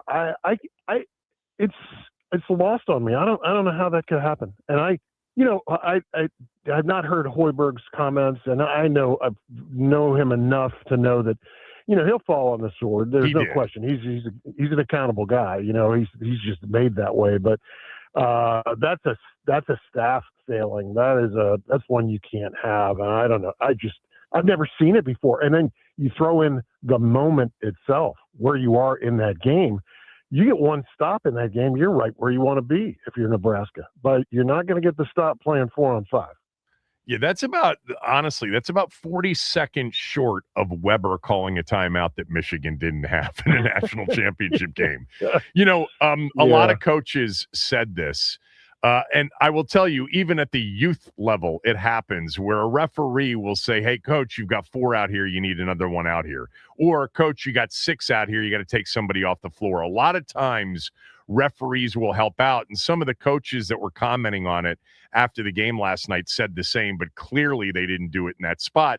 And then what made it worse, Naki, is that the one player they left open with the 4 they had on the floor was the guy at the other end of the floor.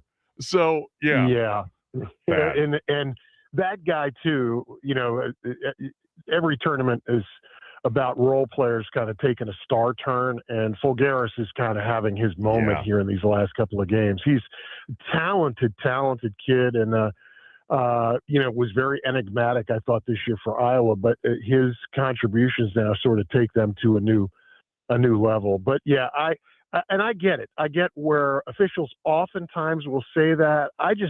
You can't count on the officials to say that. That's not, that's on you as a staff. No, and Hoiberg, he took the blame. He said, that's on me. He said, sometimes referees will say that, but it's on the coaches.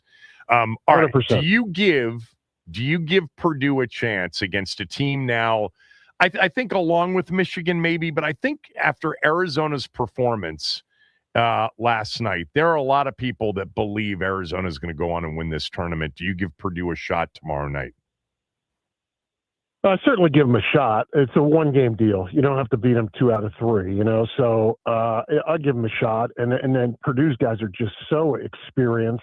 Arizona does not have Purdue's experience. I think the guy who has to play to a certain level is Trey Kaufman-Renn. I just think that Arizona's so big and strong.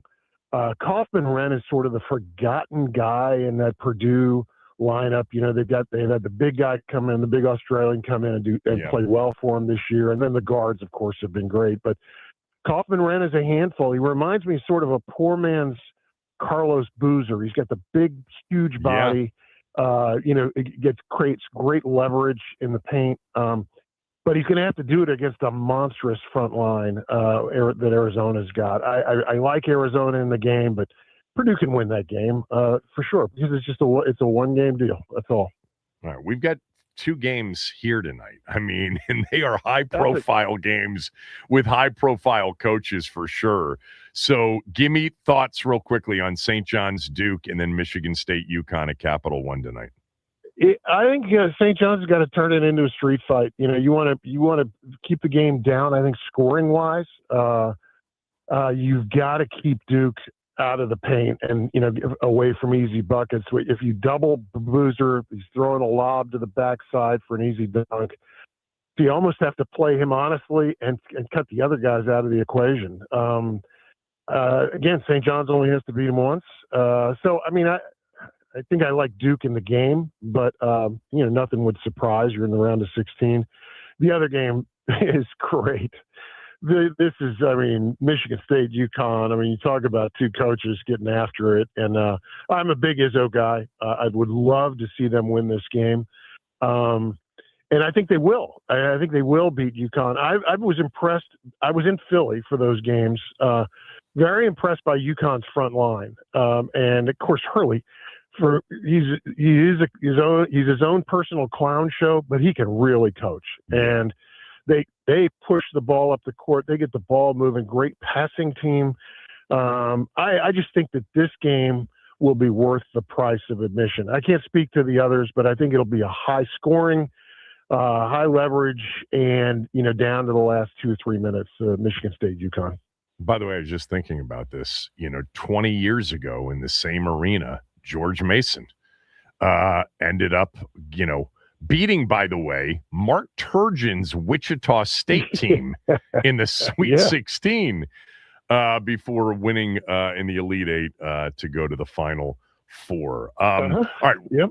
Real quickly before I let you run, I think when we talked last, the goals were you got to figure out how to keep Pharrell Payne, the player who was injured for Maryland this year, their center.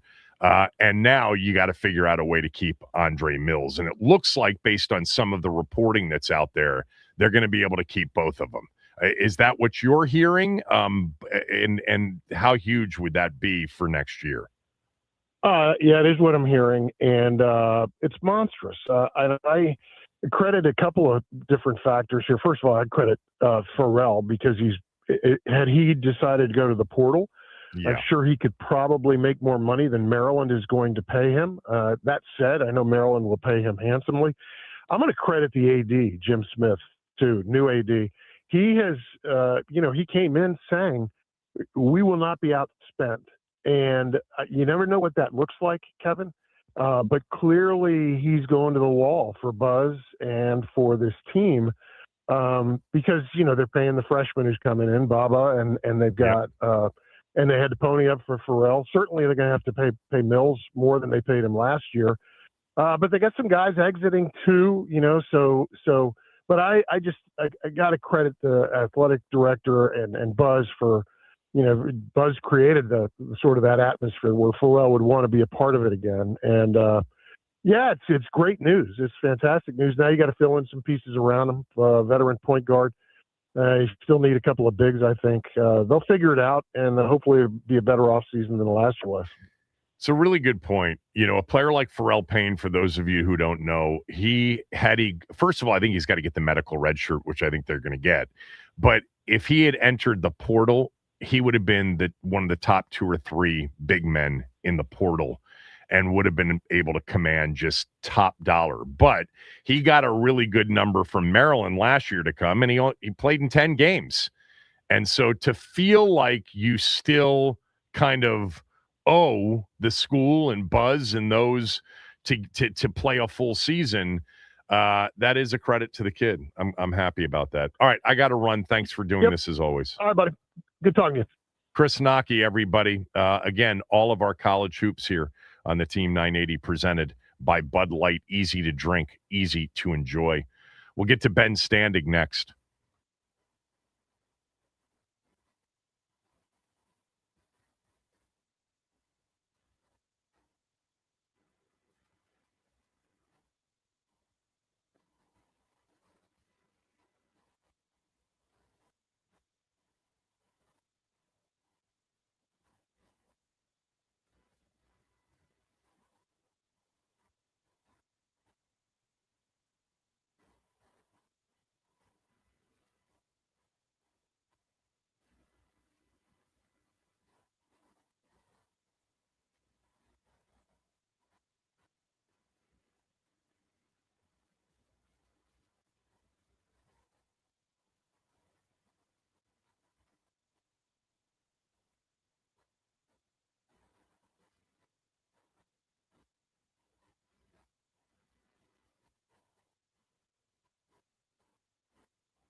Ben Standig's with us, as he is every Monday and Friday at 12, at Ben Standig on X.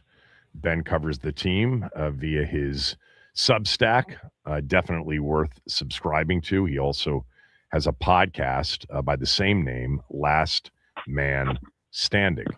So you've got another mock draft out, one in which actually includes a trade, Washington trading back. We'll get to that. But I saw yesterday, you tweeted out two things. Number one, just real quickly for those that haven't followed it, Washington did add another player via free agency, a DB, a corner from the Rams. Tell everybody about Akello Witherspoon. Yeah, I mean, this is a classic depth signing. It's the rare guy that actually added this offseason. Is over 30, but he's 31. They needed depth. They needed some size. He's 6'2". This will be his 10th year. So this is not a guy that I would peg as a potential starter. But, at a minimum, he gives you a rotation cornerback. And that's something that's like one of the few things that kind of didn't have going into the draft. So, it's an easy signing, not a biggie. But, it's the kind of thing you got to paper over at some point. So we've talked a lot about center ever since Tyler Biadasz was let go, ended up signing with the Chargers. And yesterday, Lloyd Cushenberry, the Titans center from the last few years, was signed by the Bills to a one-year deal. Now, he did fail a physical in late February, right around the time that Tyler Biadasz was let go. Do you think our team had interest in Cushenberry? Well, correct me if I'm wrong. Didn't the Bills just re-sign their starting center recently, McGovern? Yes, they did. Because he would have been one of the big ones in free agency. Yeah, right. So Cushenberry signing there suggests to me that he's not ready to play, right? Because why would you go to be a backup center? Even here, even if you said Allegretti was the starter, it's not a guy you just paid millions of dollars to the way they did him. So I'm guessing he's just not ready, and therefore the Bills were like, hey, we'll bring you in and let you rehab and we'll see where we are. That's my guess of what. So I'm sure Washington is interested. Do you still find it a little bit odd, out of everything that's happened this offseason, I'd put releasing Tyler Biadasz at the top of the list of what the hell happened? Why did they do this? Yeah, I mean, it is odd because we didn't necessarily see it coming, and they haven't done anything definitively about it. I mean, yes, they kept Allegretti. Yes, they made a play for Tyler Lindenbaum, and then they didn't do anything. I mean, if I'm them, not being a talent evaluator, but if I'm them, once the first couple of centers went off the board, this is a year when the draft is considered to be pretty solid for centers in the rounds like 3 to 5. So basically, you tell the people who are available, hey, look, here's the deal. We're willing to pay you this. If you want to take it, cool. If not, we're going to wait for the draft and see where we're at. So I don't think it's that crazy. It's just, I get it. It feels slightly unsettling because it's the unknown. But, I think they're still in relatively good shape, either to draft somebody with that, either that 3rd or 5th round pick, or, there are still at least some guys out there that, you could use if needed. I'll pose the question to you that I posed in the first hour of the show today, and I did it because Vic Tafur, I don't know if that's how you pronounce his name, from The Athletic, did his mock Vic draft. Tafur, yeah. I'm sorry? Yeah, Vic Tafur, yeah, go ahead. Tafur, okay. He did a mock draft yesterday, and this was a new one for me anyway. At 7, Washington selects Francis Mauigoa, tackle, Miami. I just thought, can you imagine a month from last night if guys like Tate and Delane and Bain are on the board, Downs are on the board, and that's who he still had on the board, and Washington takes a tackle. Now, this guy might end up being a guard in the NFL. He's got shorter arms, but I mean, obviously, you're not taking a quarterback, and there's not a quarterback worthy of going at number 7. But there are plenty of linemen that could easily be, Ben, the best player on the board. And what if they stick to their board and draft their board and select an offensive lineman? What do you think the reaction to that would be? Well, I think there's 0% chance, especially the way it was. I saw the mock draft. I know Vic. I saw the mock draft.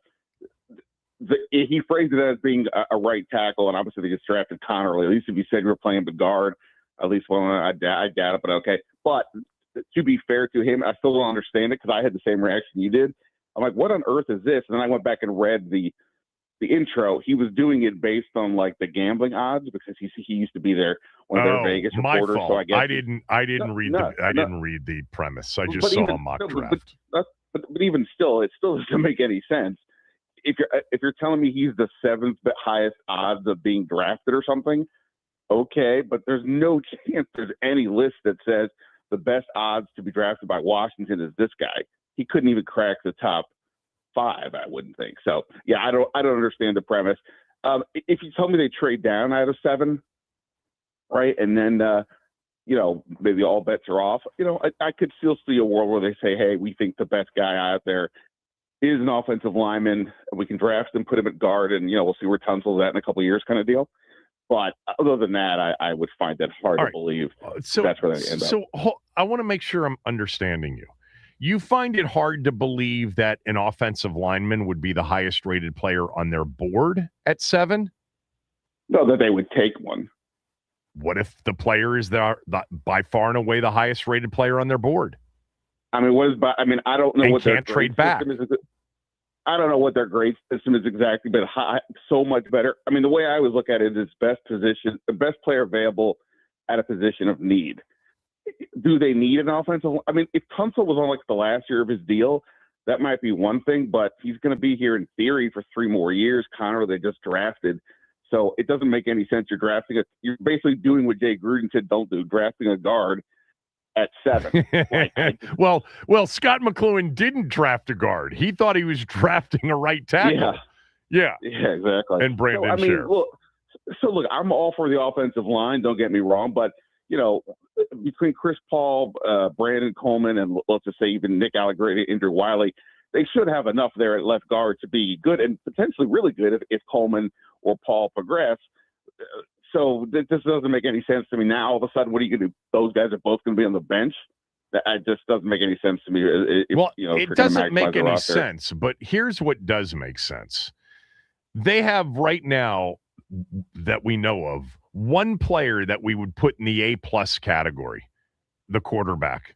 And if they had a player that they all said, this dude's going to be a Hall of Fame guard, and it's not even close, look, I'd be shocked. I'd be stunned. But I also wouldn't kill them for it if that was the way they felt about the player, because I don't know that they have a Hall of Fame other than Tunsil, potentially Hall of Fame talent on their offensive line. All right, let's go to what you did with your latest mock draft, because you put this out after we talked on Monday. Mock draft 6.0 from a 2-time mock draft champion. So this would be very interesting to, I think, a lot of people. Tell everybody what you did. Well, similar to the last one, let's clarify here something. The premise of the lead-in was about trade down scenarios, because that's obviously what we talk about all the time. I've talked about that as well. So I felt like if I'm going to come up with these scenarios, I should at least include one of them in the Washington deal. If I was holding Pat at 7, I would go Jeremiah Love. In this one, I had him going up earlier, so he wasn't there. And same thing with Sonny Styles. Like, those would be the 2 guys that they're there. I think I'm just going to sit. Everything else, I think, is up for grabs. I threw out a bunch of different scenarios. In this one, it was about the Dolphins trading up from 11. And long story short, Washington nets an extra 3rd-round pick, a 3rd or 4th out of it. So you got an extra day 2 selection. You've got an extra 3rd-rounder that they pick up for moving 4 spots back. Oh, right. Okay. So, it's not a round 2 pick, but, it's a top 100 pick. And, if you look at their board, as best as I would guess, I think at 11, you would still get somebody that they would feel that they didn't go down a tier on. Maybe it's Mansour Delane, maybe it's Caleb Downs. It all depends on obviously what happens in front of them. They just need a couple offensive linemen to go off the board and they should be fine. So to me, that would make some sense. Again, if you could stay in the same level of tier of the player. And, from a position, we just talked about the offensive line is probably something I would say they don't need, but pretty much there's almost anybody that they would possibly be looking at is a reasonable position of need. Like, it's not like, two defensive tackles in there. Quarterback in tackles, we feel okay about. Right. So, so basically anything else, the receivers, cornerback, safety, even the pass rusher, I think all that could be in play. So, to me, that would be make some sense. And the question is, after that, if you drop down below, say, 11, now you're probably going to be getting somebody at the next tier down. And are you cool with that? Is that worth it for the pick, especially on defense? I think they still need. I mean, maybe it's Oweh, but I still would like them to get like a guy on defense that the other team really has to, pay attention to at all times. Maybe it's Oweh, but I think one of these young kids could be that as well. And then, by the way, your trade back, you've got him selecting Carnell Tate, wide receiver, Ohio State. Was there a reaction, positive, negative, benign, to Tate not running 40 at his pro day the other day? Doesn't seem like it. I had one of the Ohio State beat writers on my podcast the other day, and he was talking about, that this didn't happen and, what the view is. And he said that, talking to the people there at the pro day, it was kind of like, look, we have all the, next gen stats data that shows how fast a guy is running in the game, if he's getting north of 20 miles an hour and what have you. And isn't that kind of matters more than the 40-yard dash, which is not exactly something that happens. It's just a one-off situation. So, I think if teams were saying, hey, we need to see more, probably he runs, but I'm guessing they didn't care enough for him to feel like he had to go do it. So, I think the Caleb Downs one is a little more interesting to me at this point. He didn't run again. He didn't run to the combine either. I don't buy that these the rumors about his knee seem to be him potentially having a notable knee injury seem to be not even just maybe overstated, but just completely false of all levels. That said, to not run 40 twice is, kind of interesting that he wouldn't do that. Yeah. I mean, especially when there is that, potential. And he spoke to it, right, and said to have no idea where this sort of, emanated from in terms of the potential injury. Yeah, and he did movement drills while he was there. I mean, it was no, from what I gather, there was no sign of him, any kind of lamp for him being slow and doing all the other defensive back kind of drills. He just didn't do the 40. Right. We're talking to Ben Standig, of course. We're in that period now where the top 30 visits are happening, and we usually get a list of the players that they are choosing to bring in on a top 30 visit. The most famous top 30 visit, of course, is when they had Jaden and a few other players, and they went to Topgolf, and that became quite the story there for a few days. But anything interesting about the players that they've brought in? Do you have a quick list of who they've brought in so far? Well, they haven't, as far as I know, they haven't brought in anybody. They're doing probably doing something akin to another group outing down the line here. So as far as I know, they haven't brought anybody in. They've done like a private workout with, at least I know, Mekhi Lemon, the USC receiver, and probably others. But, look, like I reported that, Sonny Styles is going to come in for a visit. Denzel Boston, a later round, first round pick. Basically, anybody who's going to be in the top 10, I would be stunned outside of the quarterback or something. I'd be stunned if they weren't showing up to their 30 visit. And then beyond that, positions like receiver, edge, cornerback, like these would be things you'd think, okay, well, that's probably a position you're going to take later on. So, I think to this one, we're all, I get it. We all get worked up to a degree, and I'm reporting it, but I don't think it's going to be a huge deal. It'd be a bigger deal if some of these guys don't show up. If Carnell Tate or Caleb Downs don't go, it's like, well, that's weird. What's up with that? Yeah, I'm looking. Denzel Boston's a receiver out of Washington that I've talked about a lot going back to when they played Maryland. I'm like, this guy really does look the part. He's a big dude, 6'4", really good hands. Where is he being projected? Mid to late first round? Yeah, sort of like 20 to 40. Yeah. Yeah, the top 30 visits, I think people are kind of looking for clues, like who they brought in before and what did it, did it match up to who they took, or was it more, of a head fake? By the way, it's quite the logistical challenge, I would imagine, for these players that are being asked by, double-digit teams to come to their top 30, interviews / workouts. I mean, are there any rules around it with respect to players? I mean, I think they can just travel as they need to or want to. It is sort of the like, at least for the football players, it's mostly just show up to talk at that point. Like, it's not really like, not typically, I don't think doing like workouts or anything.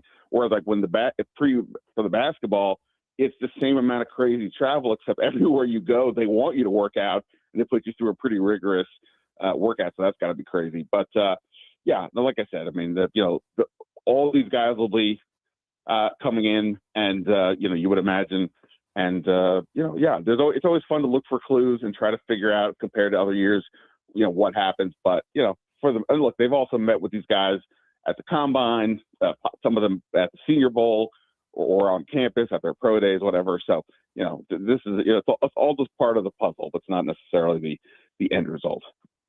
You wrote something, or in answering an email, I think you said it, but is it possible that they're viewing, after Terry McLaurin, Chigakonkwo as kind of their number 2 pass receiver? Yeah, I mean, I do wonder, if you look here, okay, we all would say they probably are not settled at that second outside receiver with Terry McLaurin, and I'm sure they would agree as well, and that's why we're at least considering they take a receiver at 7. But, I think there's a world where they think, hey, Chigakonkwo is going to be something we just didn't have last year, an athletic presence over the middle. We know about the yak that he can provide. If he can do that, and we have now De'Ami Brown's speed to use when we need to. We have, Traylon Burks has that dump ball athleticism, and Van Jefferson's a solid guy. Like, it's not that those guys, they're all fine players. You just have to know how to use them and use them in a role. So if they think Chigakonkwo could be sort of that, give them that second target that they just really didn't have last year beyond sort of the first, 5 yards, then, that could be a way to look at it. I also wonder if, we're all kind of, to some degree, wondering, what's up with Ben Sinnott now? How does this play out? The league last year was morphing more towards 12 and 13 personnel often. Yeah. And if you don't end up with that obvious second receiver, maybe that's the way to go. Sinnott is nothing if not athletic. Chig is as well. So, if it's a matchup deal, force the other team to, play you with more 4-3 kind of looks, and then take your tight end with speed and go put them on the linebacker outside.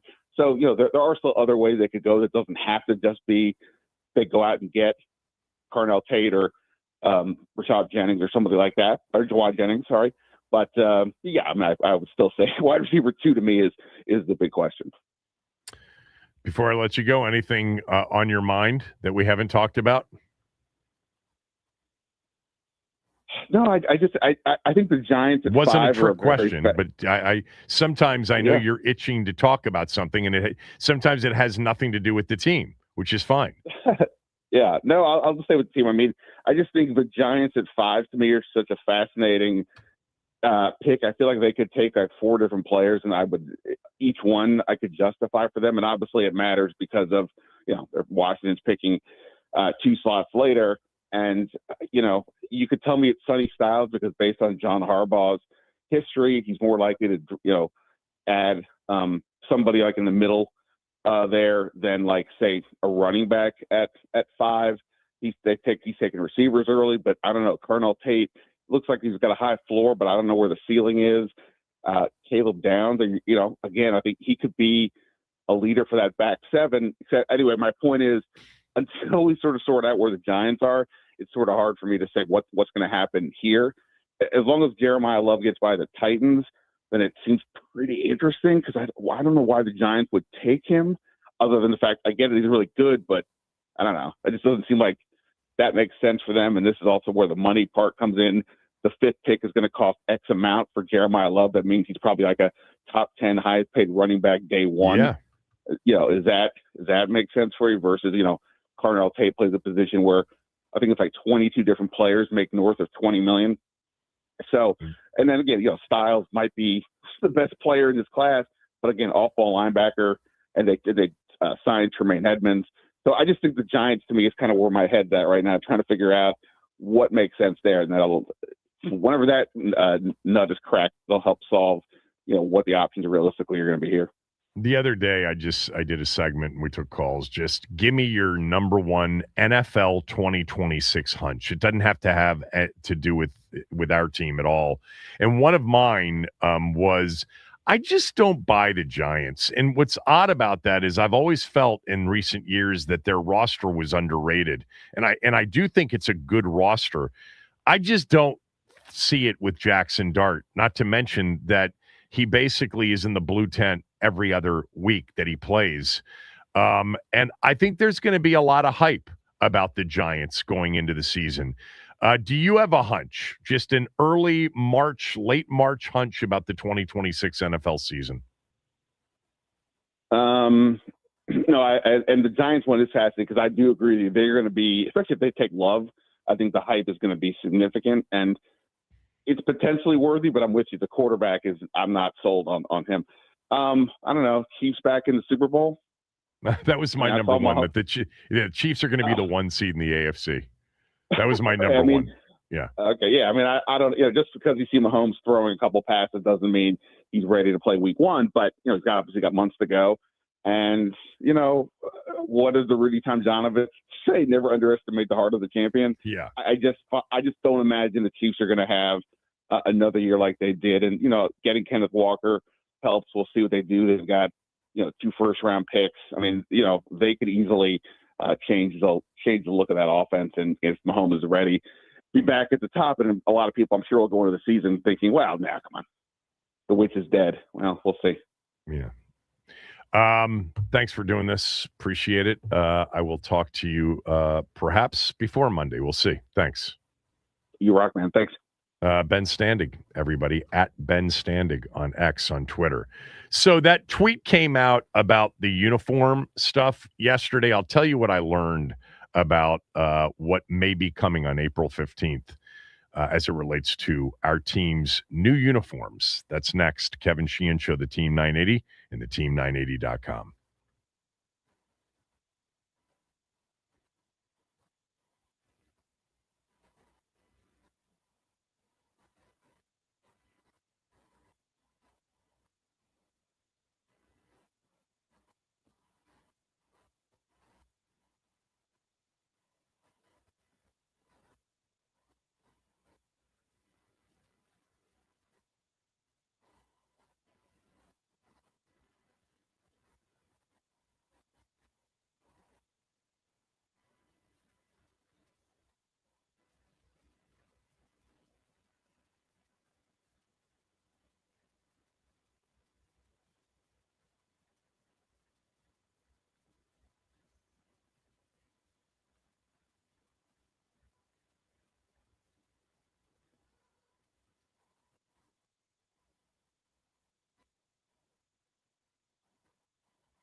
So yesterday, the team tweeted out at about 1 o'clock, 12:30. It was right at the end of the show, right?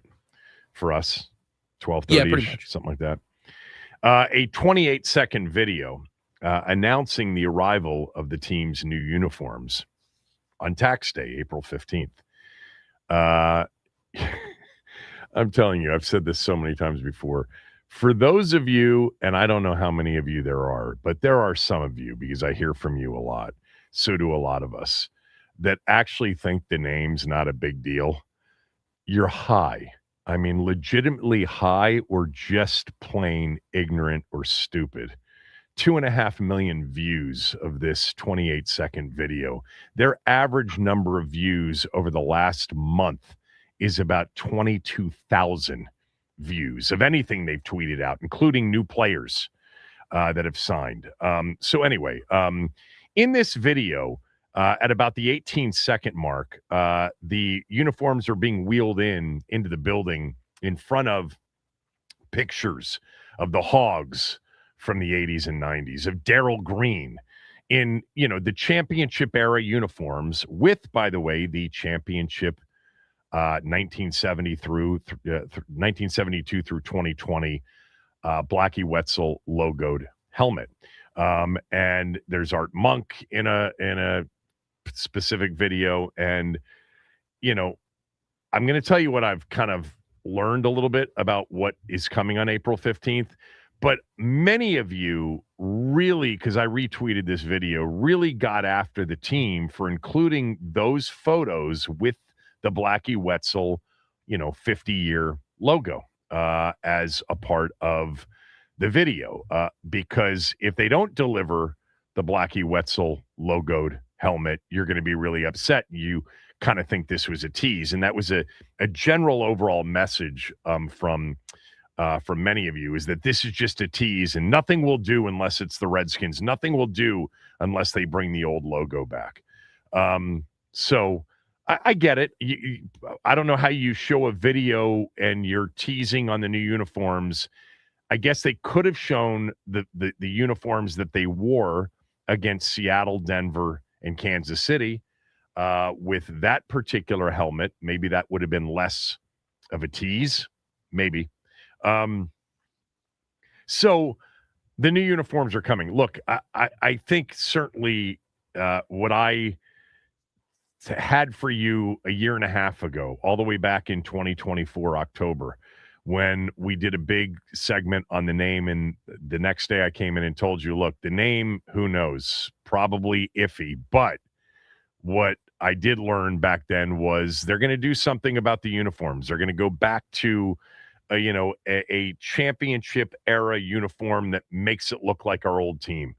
And that came in the form last year of 3 games of wearing the alt uniforms, the championship era uniforms, against Seattle, Denver in Sunday night games, and then against the Cowboys on Christmas Day with the Cowboys wearing their blues. And they did it right because they wore their white jerseys at home. During the Gibbs championship era, we wore white at home. Now, that's what is coming back in a permanent sense. There are indications, and I think most of you probably know this by now, that really what it is it's going to be what we saw alt style last year as the permanent in 2026 and moving forward.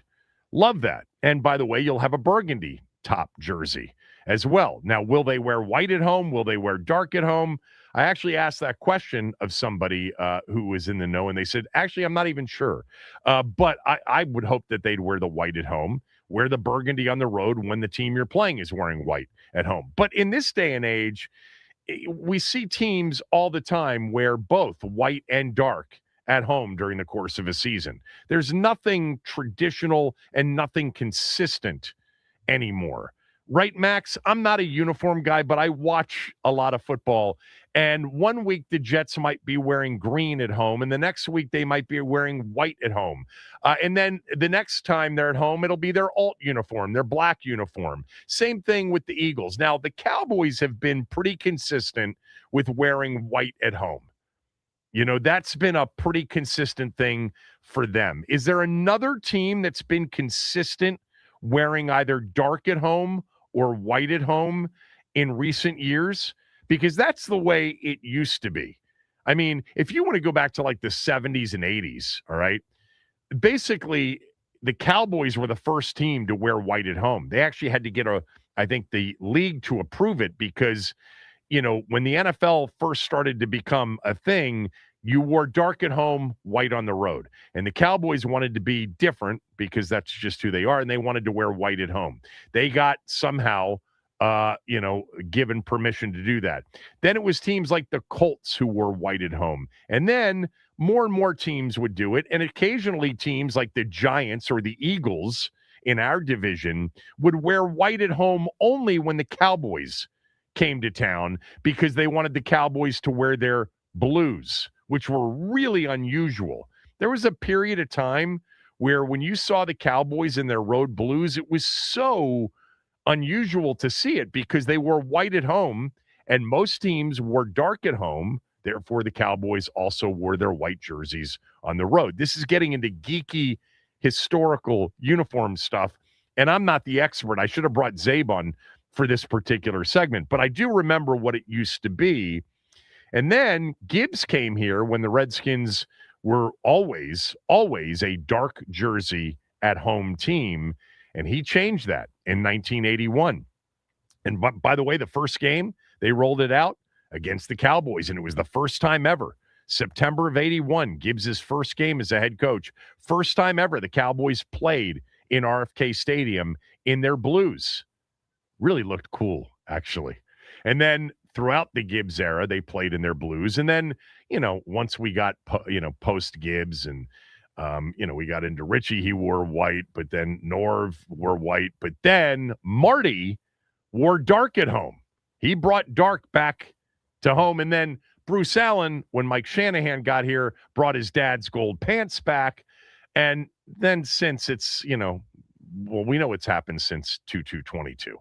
The clown show that has been their most recent uniform. And they've worn a lot of different things at home. But am I right for the most part that maybe other than Dallas, Max, who consistently wear white at home, does anybody else consistently do it one way versus another? Maybe the Raiders. The Raiders don't wear white at home ever, right? Even in Vegas? The Raiders haven't done that in, I think, since like the 60s or 70s, at least according to what I've been searching. But what I have found is a couple teams like Florida teams like the Bucks or the Dolphins will sometimes wear white at home just to combat, the Florida sun. But other than that, those are the kind of the only ones who consistently have worn white at home in recent terms of history. Okay, but others will occasionally wear white. Occasionally, yes. I mean, the Giants occasionally wear white at home. I'm thinking about it now. The Packers never wear white at home, right? Or do they? Have they done that maybe once or twice in recent years? Yeah, because they have the all white uniforms too that they've worn with the like Steelers the white don't. helmets. The Steelers never wear white at home, do they? Not to my recollection, no. Yeah. All right. Enough of that. With respect to our teams coming April 15th, new uniforms. So they're going to be the alts from last year are going to be the permanent. I don't know if they'll wear white predominantly at home, or we'll see, because we didn't see it last year because it was white each of the 3 times. But we'll see the burgundy top unveiled, and it'll just go back to the championship era uniforms. It'll look like that. Look, I'm not getting into the stripes and where they are and all those things, but it's going to look like our team, like it did in the 3 games this year. Now, as it relates to the helmet, from what I've been told, we're not getting the Blackie Wetzel logo back on the helmet. And that is a source of frustration for me, just as it is for many of you, because never, ever was that a source of controversy. Just never was. Somebody's got to do a better job with the league and the league sponsors of saying, hey, this has never been a source of controversy. In fact, this has been a source of pride for Native Americans, this particular logo developed by Walter Blackie Wetzel back in 1972 for George Allen and his teams. But it's going to be, from what I've been told, and I think you guys are much more on top of this than I am. Max, you are too. This W with potentially some spear element to the W. That may be a part of the new helmet. Maybe it's just the W, but maybe there's some sort of spear element to the W. Have we seen a W logo with a spear? Haven't we seen that? Nothing official, but like we've seen people come up with their own. I mean, Dan Quinn had the one with the feather, but that's not a spear, Okay. So I think that somehow the spear could be. Look, I don't think that the old logo is dead for like the future, not immediate. But somebody at some point is going to be able to convince the league sponsors, the top 10 guys, the Amazons, the Foxes, the Coca-Colas, the Bank of Americas, et cetera, whatever the top 10 are, those are 3 or 4 of them, to say there's nothing wrong with the logo. This is not offensive to anybody. Never has been, never will be. Now, how will it fit with the team name? That's another conversation altogether, from a branding standpoint. Yeah. So look, there will be alt uniforms. I bet you they continue to keep, I don't know this, but I would bet you they keep the black as an alt uniform. I think we can all agree, maybe not all agree, but I bet you the majority of us would agree that what they've worn in 2022, 2023, 2024, and 2025 should never be an alt uniform. There should never be a throwback to these past 4 seasons in terms of what they've worn. But look, it's not everything. They know that. We know that. But I don't think the old name's ever coming back. We've talked about this now for over a year. I would still prefer, absent of that and sort of understanding that is not, I don't think, a possibility. I'd still prefer Washington football team. We call them the Skins, and we get the old uniforms back with the old logo. But look, I felt like watching that Seattle Sunday night game, the Denver Sunday night game, Denver game more fun because it was more competitive. The Thanksgiving Day game, it did feel more to me like it wasn't the expansion team that landed here in February of 2022, because that's what it's felt like ever since Jason Wright and his, wingman came in and, embarrassed everybody with what they developed from a branding, name, etc. standpoint. All right. When we come back, I'll have a smell test for tonight's Sweet 16 games. Kevin Sheehan Show, the Team 980 and the team980.com.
Capital One, it'll be a lively setting with St. John's fans, UConn fans, Michigan State, Duke.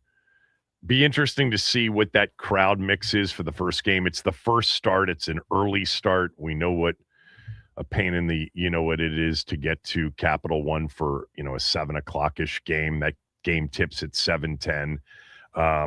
But good basketball tonight, like last night. I mean, on paper, all four of these matchups are intriguing for a lot of different reasons. Duke St. John's, I'll get to my smell test here in a moment, but St. John's is definitely a team that wants to turn the game into kind of an ugly defensive game, turnovers, really force you out of your rhythm, force you out of your offense. They've got some good athletes. Duke obviously is a team right now with some of their injuries that really is Cam Boozer driven, but they've got some shooters, and Caden Boozer can really play as well. It wouldn't surprise me if this ends up being sort of 65-58, somewhere in that range. But it'll be an interesting matchup. I would think St. John's is super pumped and will have a big contingent. And if Danny Hurley gets his way and the Big East teams sort of band together fan-wise, St. John's could have a little bit of a home court advantage. Alabama, Michigan follows, 30 minutes later out in Chicago. I mean, Alabama's going to shoot 30-something threes. Michigan's so good, though. I really like this Michigan team. I don't think I like them as much as Arizona. And look, they lost to Purdue in the Big Ten final, but I think they've got a shot, certainly, and I'd be surprised if they don't advance. And I liked Alabama in the last round against Texas Tech. Michigan State, UConn, I mean, Hurley and Izzo, come on. I mean, whatever the cost is to get in just to see that game would probably be worth it.